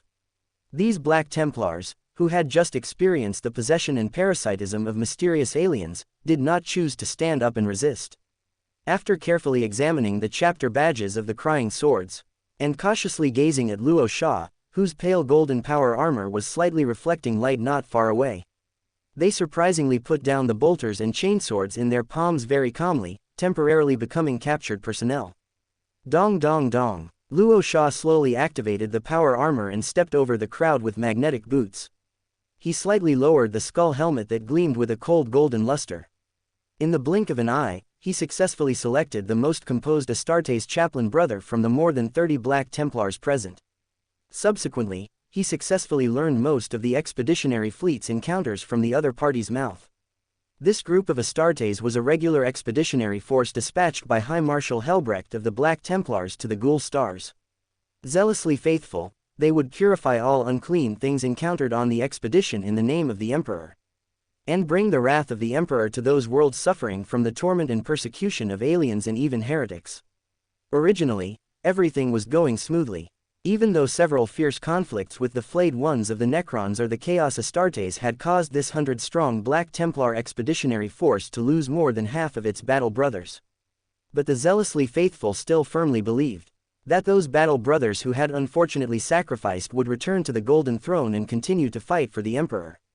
However, when this expeditionary force completed a repair and resupply at a human colony in a remote star sector, and planned to delve deeper into the Ghoul stars once again, a great rift that tore apart the entire territory of the Imperium appeared with the fall of Cadia, which also caused them to temporarily lose any contact with the High Marshal. At the same time, countless psychic distress signals, appearing like snowflakes, also came one after another. This undoubtedly made the entire Black Templar expeditionary force feel an unspeakable sense of crisis. They had no choice but to respond to some human colonial worlds threatened by chaos or aliens nearby, and began continuous support operations. If I'm not mistaken, the reason why we were able to attract the attention of these mysterious aliens, the Charybdis, must be because a colony we once supported had a sanctuary of theirs, and our arrival also made them think of transferring. At this moment, the chaplain brother from the Black Templars slightly turned his helmet's visor. He looked up and stared at Luo Sha, who remained silent in front of him, and continued. But the Marshal, who has been leading us on this expedition, mistakenly judged it as chaos corruption based on past combat experience after noticing the abnormal situation inside the ship. We carried out a thorough investigation according to the most familiar exorcism methods, but more and more mortal crew members and servants began to resist our commands and orders. Under duress, before completely losing control of the fleet, we sailed the entire expeditionary fleet to the most desolate star sector, and then chose to pit and kill all the navigators and astropaths, completely trapping the expeditionary fleet, because in the Marshal's view, the only ones most deeply involved with the warp were these psychers. Just then, Luo Sha, who had been silent, suddenly spoke, and he asked the chaplain brother in a low voice. "Why are the Black Templars still so rigid and stubborn? Where is your Marshal? Lord, aren't you curious as to why there aren't many mortals found on the ship?" That's because the Marshal later realized that he had inadvertently made an almost fatal mistake. He had no choice but to summon all the mortals and launch a massacre in the training ground of the strike cruiser, in order to prevent those parasitic alien races from being able to drive away any of the ships. All of our battle brothers also participated in this massacre, but the Marshal was immediately possessed and parasitized by the Charybdis that appeared from the corpses of the mortals, and it was only then that I had just recognized this alien race that I had only seen in the Inquisition's data, because I had once gone to the Death Watch for 100 years of service. At that time, those brothers who had fought side by side with me had no choice but to exchange bolter fire and cross swords. In the end, the Marshal was also beheaded by me personally, but when I inadvertently looked back, I helplessly discovered that almost all the battle brothers who were still alive had been possessed and parasitized by the aliens that were difficult to eliminate. At this moment, the chaplain brother from the Black Templars did not continue to speak. But Luo Sha immediately understood the words that the other party had not finished saying. The chaplain could not bear to continue slaughtering those extremely familiar battle brothers. Instead, he ultimately chose to stay with the battle brothers in this immobile void coffin and slowly face death together. Perhaps, it is also a small miracle that we were able to receive the psychic signals sent out by the astropaths before their death. Perhaps the Emperor has blessed you. At this moment, Luo Sha, slightly shaking his skull helmet, said in a deep voice to the chaplain brother. "Lord, please forgive me for being presumptuous. I can recognize that these Terminators are Astartes' brothers from the Crying Swords chapter, but who are you? It is difficult for Astartes chapters to possess this kind of exquisitely crafted power armor that exceeds specifications, right? Could it be that you are still a champion of the Crying Swords chapter?" Just then, the chaplain brother, having received Luo Sha's gesture of permission, slowly rose from the metal floor. His doubtful gaze fell on the skull mask that was close at hand through the visor. At this moment, Luo Sha took a deep breath inside the skull helmet. He first glanced at all the Black Templars whose gazes were basically focused on him, and then stared at the chaplain brother in front of him and said faintly, "I did once become a champion of your Black Templars. But now, I am the 22nd Primarch of the Human Imperium, and also the Emperor's angel who has come to save you." As soon as the words fell, The pale golden skull helmet that originally wrapped around Luo Sha's entire head quickly retreated into the power armor below, completely revealing his bronze-colored, resolute face. Rumble. At the same time, the chaplain brother, who had just stood up, quickly knelt on one knee, and the Black Templar Astartes, who had once again turned to face the direction, lowered their entire metal helmets towards Luo Sha's direction without any hesitation. Their gradually loud voices were full of zealous greetings of loyalty belonging to the Black Templars. Black Templar Expeditionary Force greets the Primarch. Some time later, having gained the initial recognition of these Black Templars, Astartes, Roche, under the escort of the Lamenter's Guard, successfully arrived at the periphery of the strike cruiser's large training ground. The moment they opened the sealed metal hatch and stepped into the space permeated with blood, Roche found himself amidst countless cold, hard, and broken corpses. He immediately saw the destroyed bodies of the fallen Expeditionary Force Marshal and some Astartes monk. Only then did Roche truly believe everything the priest brother had said. However, he did not immediately allow everyone inside the ship to leave. Instead, he led them and spent a great deal of time re-cleaning all the ships in the fleet until they no longer encountered any aliens. Subsequently, Chief Librarian Kulon personally led a portion of the Carcharodons onto this strike cruiser belonging to the Black Templars. After much deliberation, the survivors of the Expeditionary Force decided to continue fighting alongside Roche, this mysterious Primarch. In fact, even if they had other ideas, without Psykers and a large number of mortal crew members, they simply couldn't sail away with any ship. Not long after, the Apothecary brothers from the Carcharodons successfully recovered more than 20 gene seeds of the Black Templars and the heavily injured Lamenter. The Expeditionary Force also obtained a supplement of mortal crew members and Psykers, temporarily becoming a part of the Void Fleet. Some time later, Chapter Master Tiberos completed the Tithe of Grey transaction with the Adeptus Mechanicus and successfully returned to the Void Fleet. However, Tiberos, returning from his trip, brought not only supplies but also a lot of bad news. Since the Great Rift, which cut through the Imperium's territory, opened due to the fall of Cadia, the dark side of the Imperium, deprived of the Emperor's light, became a chaotic paradise for all Chaos heretics and alien races. Even though Lord Regent Guilliman's Indomitus Crusade was gradually progressing and achieving some results, and even occasional rumors of the Homunculus Covens appearing on some remote worlds were heard, the overall situation for the Imperium of Man remained extremely grim. Therefore, after much deliberation, Roche, after a long conversation with Chapter Master Tiberos, decided to take a two-pronged approach, shouldering the responsibilities of a Primarch. On one hand, Roche had the Carcharodons chapter prepared to patrol the entire Far East frontier, launching a series of small-scale crusades on every human world they encountered or received psychic assistance from. At the same time, Roche also personally led the Lamenter's Guard and the newly subdued Black Templars to prioritize offering prayerful support to those currently in the same era. Utilizing the simulator, he could completely ignore the mysterious characteristics of space and even time, constantly traveling to other places in the dark side of the Imperium, rescuing those human worlds trapped in heavy disasters, thereby gradually influencing and even assisting Lord Regent Guilliman's Indomitus Crusade, and trying to delay the overall deteriorating war situation. At this moment, as the Primarch's order was officially issued, everything in the entire Void Fleet quickly entered a state of war. Because the order Roche gave to Chapter Master Tiberos also included some privileges, the fighting spirit of the Carcharodons chapter was quite strong. As for the so-called privileges, it meant that the Carcharodons chapter could obtain a certain share of the Blood Tithe and Tithe of Grey from the local area after completing the rescue mission. However, the prerequisite for all of this was that it could only be carried out without affecting the continued operation and survival of the rescued world. That is to say, the Carcharodons chapter, which had always disregarded the lives and safety of mortals in battle, needed to learn some necessary tips for protecting the lives and property of mortals. At the same time, Roche also began to lead the Lamenter's Guard and the Black Templars who volunteered to join the operation to carry out prayer support missions.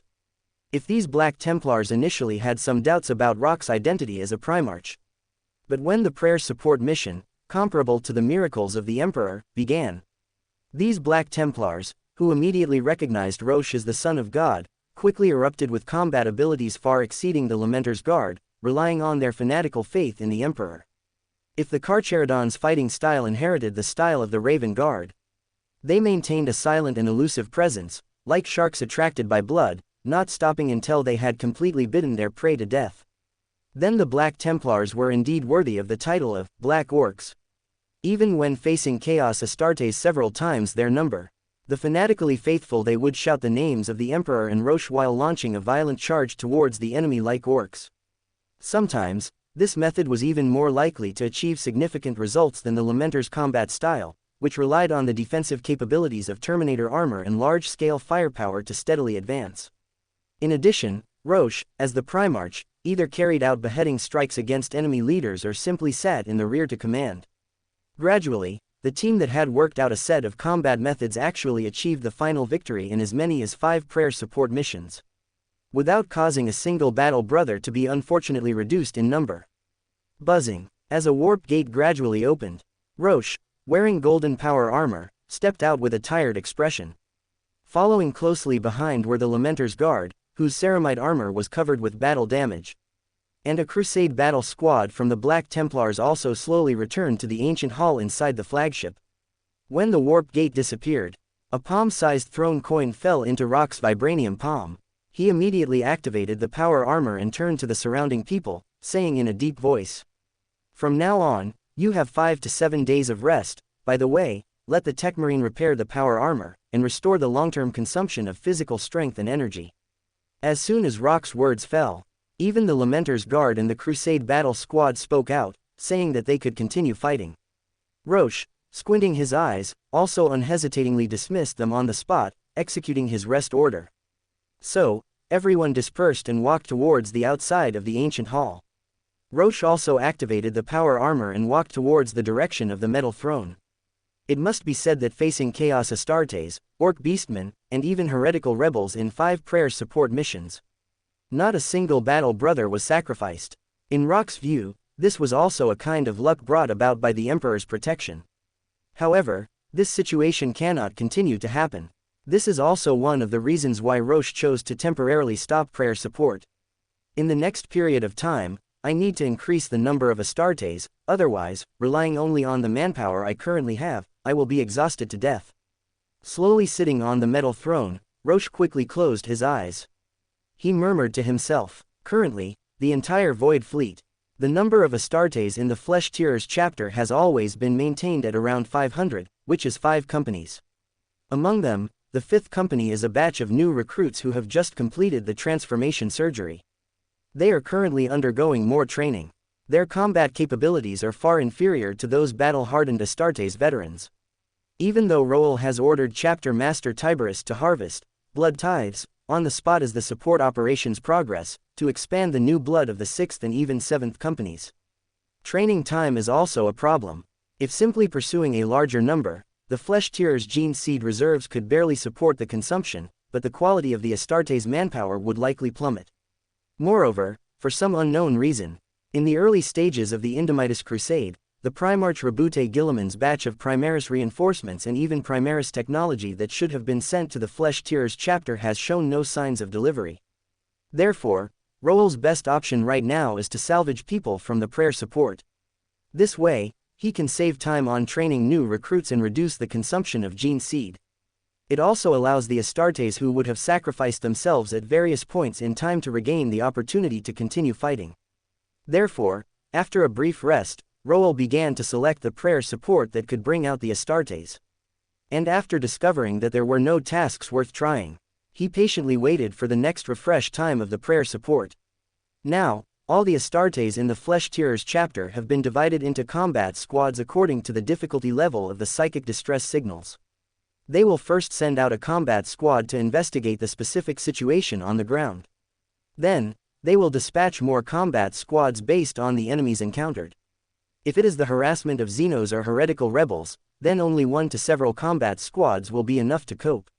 If it is a small-scale invasion of Necrons or restless greenskin orcs, then mobilizing the entire company can barely engage in combat. Of course, facing the kind that is difficult to chew down in a short period of time. Large-scale wars that require the entire chapter to completely eradicate the enemy. The Flesh Tearers will repeatedly attempt several times, then unhesitatingly conduct orbital bombardment, and then turn around and leave.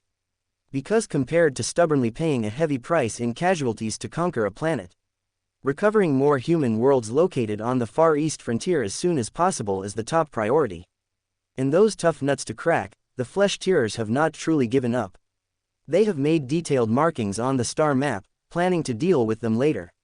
Regarding this, Roel, as the Primarch, did not interfere with any action plans of the Flesh-Tearers chapter. Because he still has his own things to focus on. Soon after, as the Golden Throne page refreshed once again, a prayer support mission related to the Raven Guard immediately attracted Roel's attention. The Damocles Gulf, the war with the Tau Empire. How do I remember that the Imperium lost pretty badly this time? At this moment, Roel, squinting his eyes, sat in the metal throne. His gaze fixed on the information on the simulator, gradually falling into a state of contemplation. Considering various factors, the Raven Guard is undoubtedly a very good choice. First, from the relationship between Primarchs, Roel, who possesses the power of shadows, is naturally closest to Corvus Corax. Moreover, he can completely use the Gene Son's bloodline worship of the Gene Sire to easily gain the support of all the Raven Guard. Second, the Raven Guard's combat philosophy, which has been consistent from beginning to end, fundamentally does not conflict with his personal beliefs. Even if a large number of Raven Guard are sent back to their homeworld later, there will not be any major problems. Since that's the case, then I'll choose you, Raven Guard. Let me, the Primarch brother who is most deeply involved with the Raven Lord, once again lead you on a brand new path. At this moment, Roel, breaking out of his state of contemplation, slowly exhaled a breath. In the next second, he suddenly unleashed Shadow Step. His entire person, like a wisp of shadow, rapidly left the metal throne, continuously shuttling through the corridors outside the ancient hall. Soon after, the Lamenter's Guard and the Crusade Combat Squad, after a period of rest, quickly completed their assembly. Roel first briefly told everyone about the Xenos enemy they were about to face, the Tau. Then, he unhesitatingly opened the simulator and selected the Raven Guard's prayer support mission. Buzz, buzz, buzz. Along with the buzzing sound that suddenly echoed in the dry air, a warp gate that appeared out of thin air above the ground slowly opened. Immediately afterwards, a magnetic boot with a faint golden luster stepped out first, heavily stepping on the dusty, cracked ground, splashing up some dust. In the next second, Roel, wearing Starfire Glory Power armor and carrying the Blood Scythe and Dawnbreaker, stood on the land of this unfamiliar world. Thump, thump, thump. Almost at the same time, as more heavy footsteps echoed around. One by one, Terminators armed with bolters and Astartes clad in black Crusader tabards quickly rushed out of the warp gate, and then spread out around to carry out guard duties. Black Templars, you immediately dispatch a reconnaissance squad to investigate the surrounding geographical environment. Lamenters, try to access the local communication channels to see if you can establish contact with Imperial forces. At this moment, Roel, wearing a skull helmet, quickly glanced at the desolate and unfamiliar scene around him. He issued orders to the surrounding people in a low voice, and the people who received the orders immediately took action. The 30-plus man Crusade Combat Squad sent out a reconnaissance squad composed of several people to the front. While the Lamenter's Guard was responsible for guarding, they tried to contact the local Imperial Guard through the communication channel. However, not long after, a Lamenter, after only listening to the communication channel for a while, drove his Terminator armor towards Roel's side. Lord Primarch, there is only chaos in the communication channel here. It can be judged from the few words that can be heard that the local commander seems to have completely abandoned the command mission, allowing all the mortal troops to fight on their own, and the current war situation is not good. Roel, hearing the Lamenter's report, was not surprised. He pondered for a moment, turned his head and stared at the other party and said, "Wait for the Black Templar battle brothers, let them complete the reconnaissance before we talk. If the situation is so bad that we need to immediately join the battle, try to salvage the outcome. In addition, the Astartes forces of the Raven Guard chapter should also join this battle.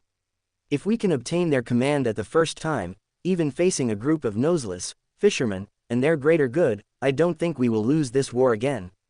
Outside the Agrellan Hive city, amidst the countless explosions, flashes, and billowing smoke, streams of azure light from ion weapons ceaselessly pierced the polluted air, violently pounding the crumbling fortifications of the Imperial forces.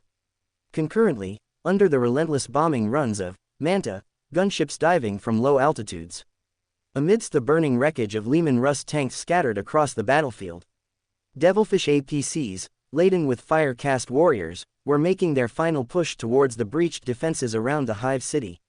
At this moment, within numerous fallen fortifications, large numbers of Kroot, armed with makeshift weapons, were engaging in brutal and bloody close-quarters combat with the Imperial Guardsmen, under the command of Gavisa, the human auxiliaries of the Tau. Even though nearly two-thirds of the Imperial Guard on the entire front line were in continuous rout due to the overall command's failure and collapsing morale, there were still many hardliners loyal to the Emperor and the Imperium, fiercely counter-attacking the relentless waves of aliens and traitors with their remaining strength. Chi. Within the dimly lit corridors of numerous fortifications, the lethal roar of Helghans echoed continuously, scorching beams repeatedly piercing the fragile bodies of the Gavisa, halting their advance. Once the number of Gavisa rapidly dwindled, the more numerous Kroot bared their sharp, beak-like mouths, wielding melee weapons to launch ferocious assaults on the Imperial Guardsmen who were still resisting. Before long, the majority of the fortifications surrounding the Hive City were captured one by one. Even within a small number of fortifications, the Imperial Guardsmen, fighting valiantly, managed to turn the tables on the Kroot with their iron will. However, the subsequent intrusion of large numbers of fire-cast warriors and hovering drones into the defenses ultimately led to the Guardsmen's demise on the completely collapsed front line. Now, as time continued to pass, this defensive battle to protect the human Hive City was nearing its defeat. Thump thump thump. Just then, amidst the thick smoke and dust billowing across the battlefield, and the heavy footsteps echoing around, from a concealed position on the flank of the battlefield, a group of Astartes clad in black and white Terminator armor suddenly charged out. Wielding bolters that unleashed deafening roars, they vigorously activated their power armor, launching a fiercely intense assault against the attacking fire-cast warriors. Meanwhile, another squad of Astartes, cloaked in black Crusader tabards, swiftly stormed into the fallen fortification defenses, temporarily assuming the role of delaying the enemy's advance.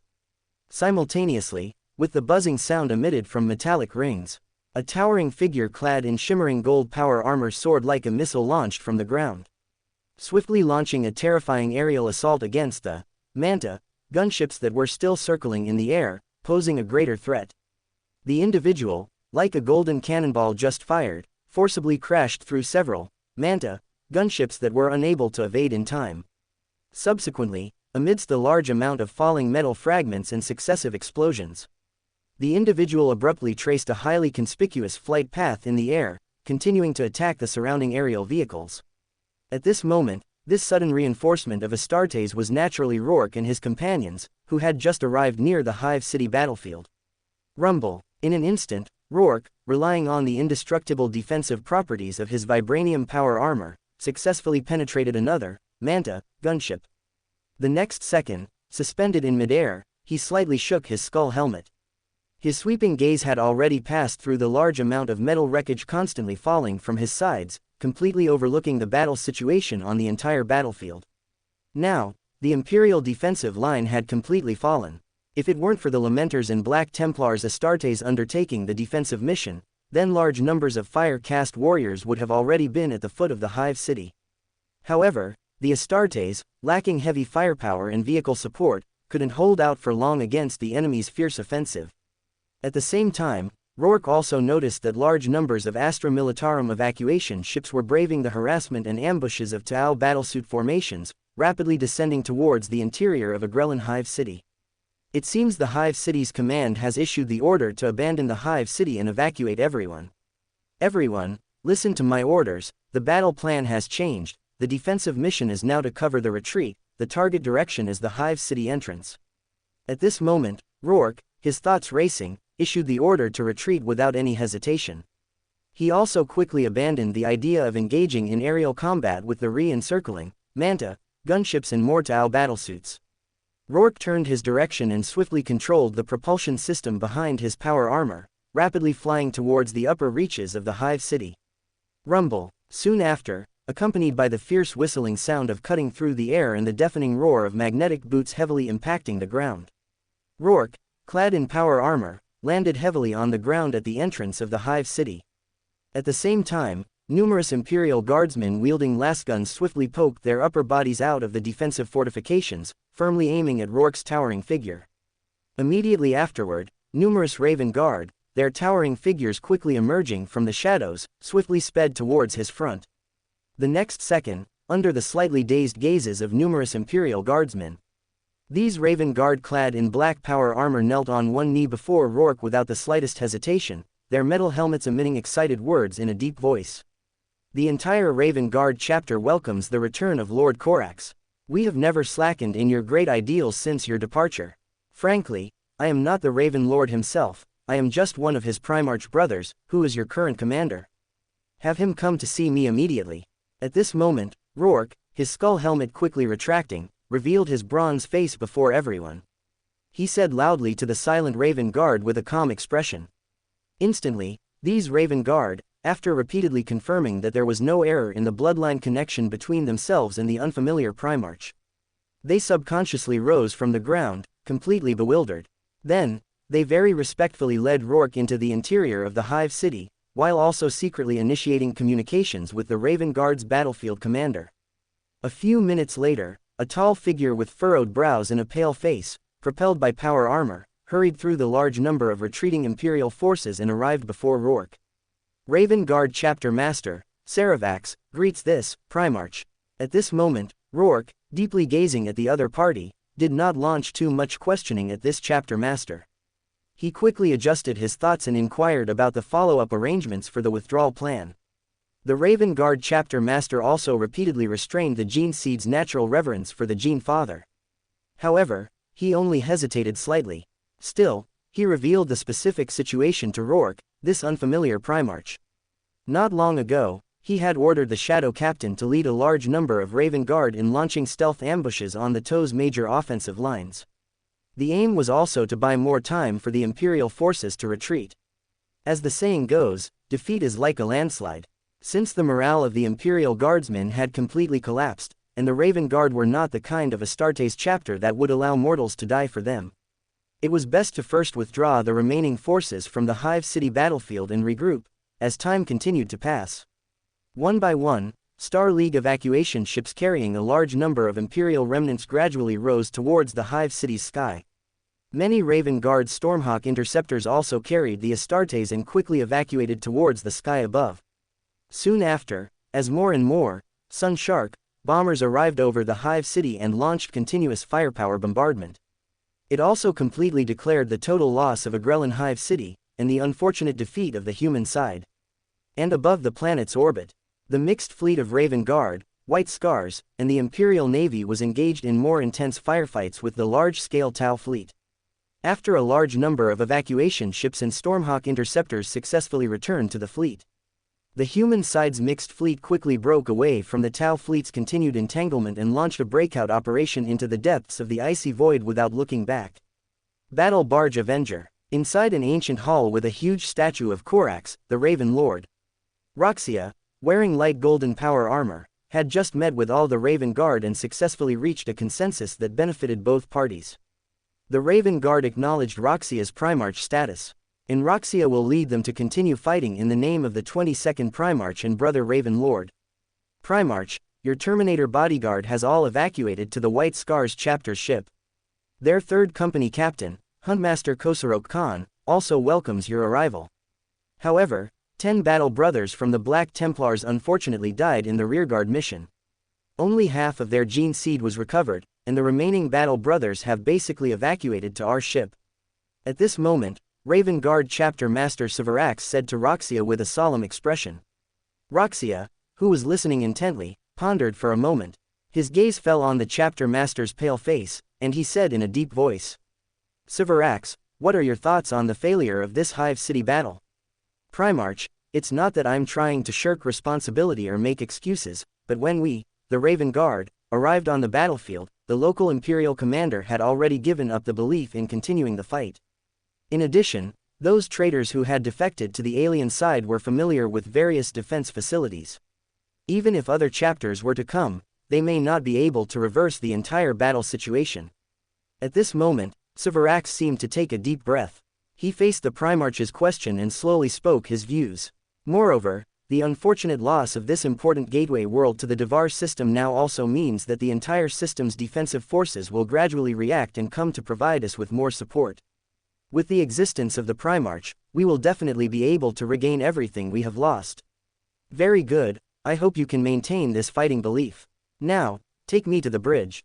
I want the Raven Guard to contact all Imperial forces that can come and regain command authority in this war. Roxia narrowed his eyes and stared at the chapter master in front of him. He ordered the other party without any hesitation. As chapter master Severax slowly nodded, the other party quickly activated the power armor and led the Primarch out of the ancient hall. The loss of the hive whirled Agrellan. Indeed, to a certain extent, it plunged the human side's war council into an uncontrollable state of anger.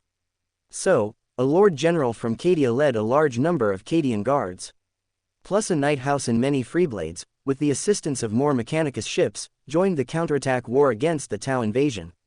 At the same time, Roxia, who successfully obtained command authority over the Raven Guard fleet and the White Scars fleet, also arrived at the next important node for the Tau's attack. This is a mineral world called Prefectia. In this planet, which only has a planetary fortress garrison and has not been large-scale mining, contains a large number of precious minerals sufficient to support the Tau's conquest progress. Therefore, it has also become a key location that the Tau commander, Shadosun, and the ethereal, Andu, led Tau expeditionary force must seize. So, after successfully occupying the Hive world, the mighty Tau fleet, then, it quickly launched a series of fierce attacks on Prefectia and the surrounding planets. However, Roxia, who wanted to try to organize a large-scale Imperial fleet to launch a counterattack, did not fully obtain the command authority of all Imperial forces. Even though Raven Guard Chapter Master Severax guaranteed in the name of the first founding chapter that there was absolutely no problem with Roxia's Primarch status. However, only the Astartes chapters, including the White Scars, were willing to believe this statement. As for the local systems war council, they refused to recognize the authenticity of the Primarch's identity. They continued to carry out a series of wars with the Tau according to their war plans. In response, Roxia could only lead the two Astartes chapters, the Raven Guard and the White Scars. Independently launched an ambush and hunt for the Tau ethereal, Andu. Rumble. The near-Earth defense platform located above the mineral planet's orbit continuously erupted beams of laser light, and shot towards the depths of the icy void.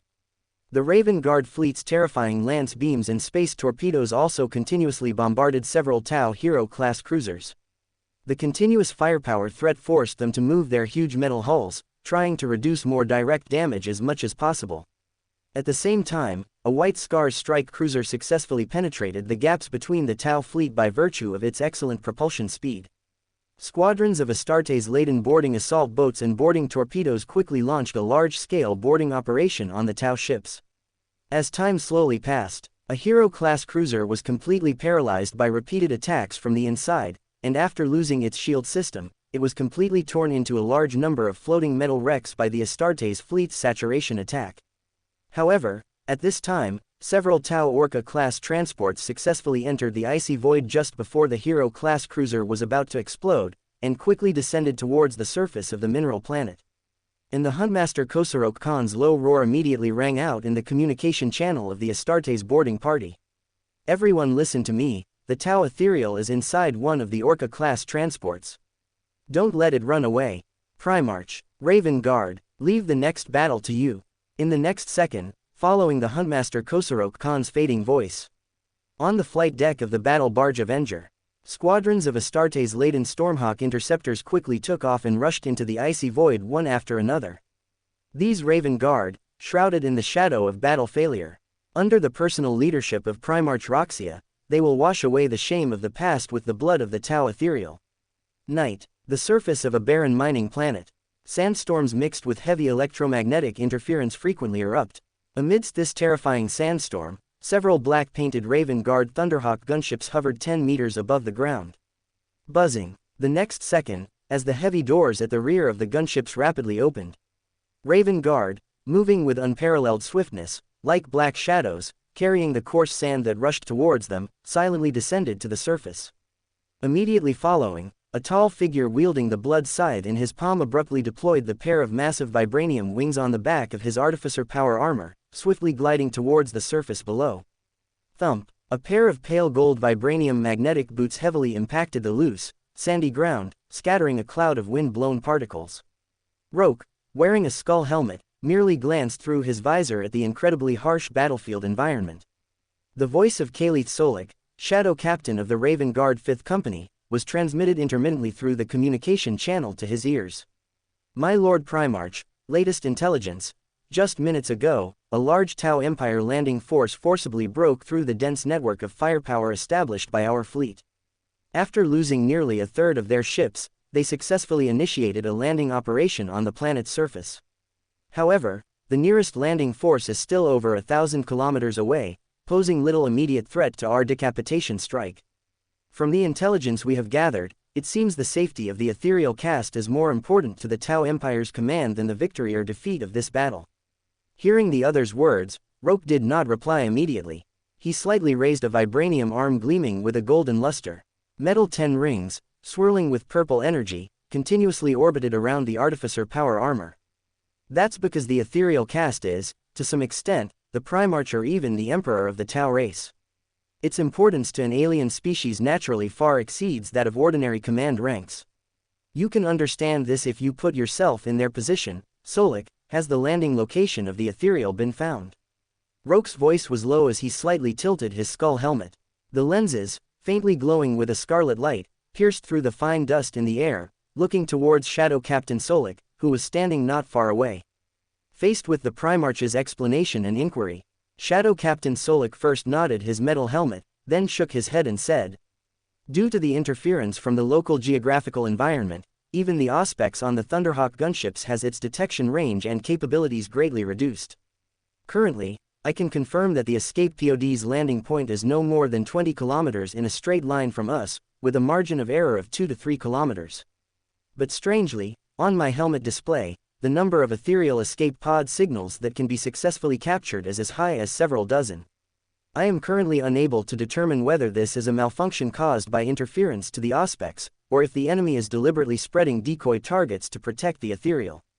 As Solik's words fell, "Hey, trying to play the real or fake ethereal game with us? How naive, Tau." Roke, seemingly emitting a low, cold laugh from within his skull helmet, unhesitatingly raised a vibranium palm. He immediately issued orders to all the surrounding Raven Guard. Have the Thunderhawk gunship squadrons conduct aerial reconnaissance to determine the location of suspected targets in advance. All the Raven Guard of the 5th Company will immediately move out with me from the ground. Everyone, start moving. We must take the head of that ethereal before more enemy reinforcements arrive." At this moment, Roke's words had not yet completely finished. One of his vibranium magnetic boots heavily stomped forward into the sandstorm-ravaged area. And as his tall frame swayed with each heavy step, strands of shadow energy emanating from within his body rapidly permeated every part of Roke's body, completely enveloping him. After Roke, striving forward, subconsciously unleashed the shadow walk inherited from Corvus Corax. The dozens of Raven Guard who had just begun to move, also simultaneously unleashed the stealth skill shadow walk, following the Primarch's forward motion. In an instant, every Astartes, including Primarch Roke, was completely transformed into a dark, shapeless, blurry shadow. They quickly passed through the oncoming sandstorms and sped forward, at this moment, as if the Raven Guard were constantly accepting Roke's presence. Their own control over the power of shadows slowly increased by a significant amount. Or perhaps it was because of the existence of Roke, the Primarch. That completely stimulated the bloodline inheritance buried within the Raven Guard's gene seed, and allowed their memories to seemingly return to the era of the Great Crusade, when they followed Corvus Corax in campaigns across the galaxy, liberating countless Imperial citizens.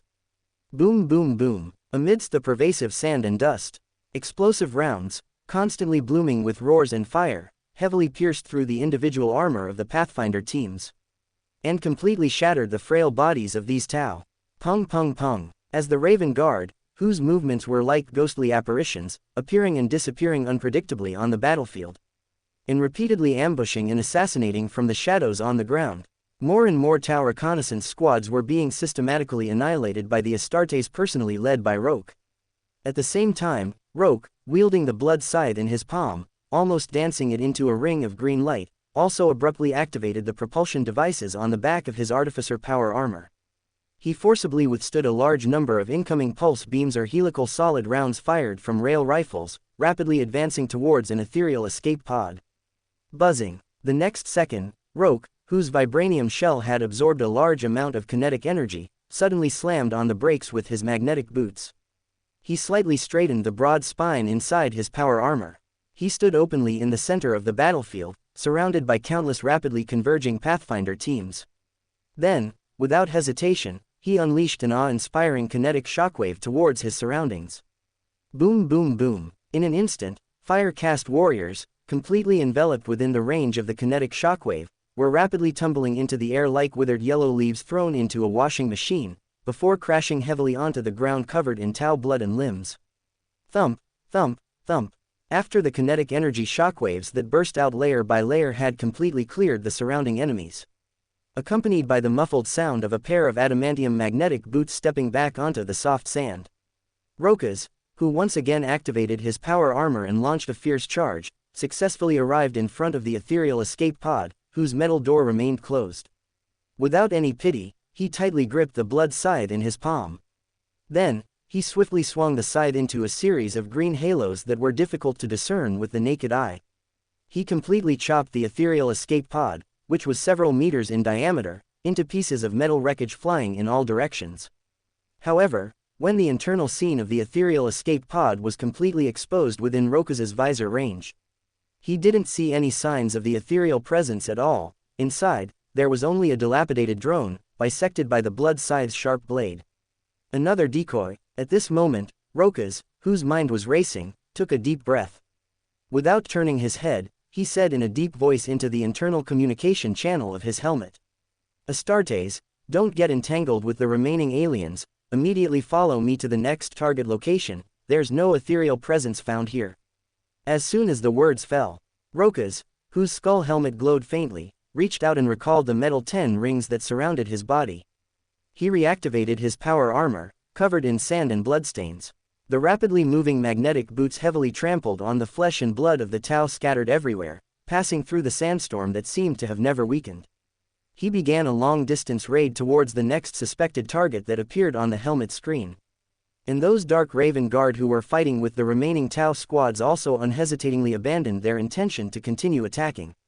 They activated their power armor and changed direction.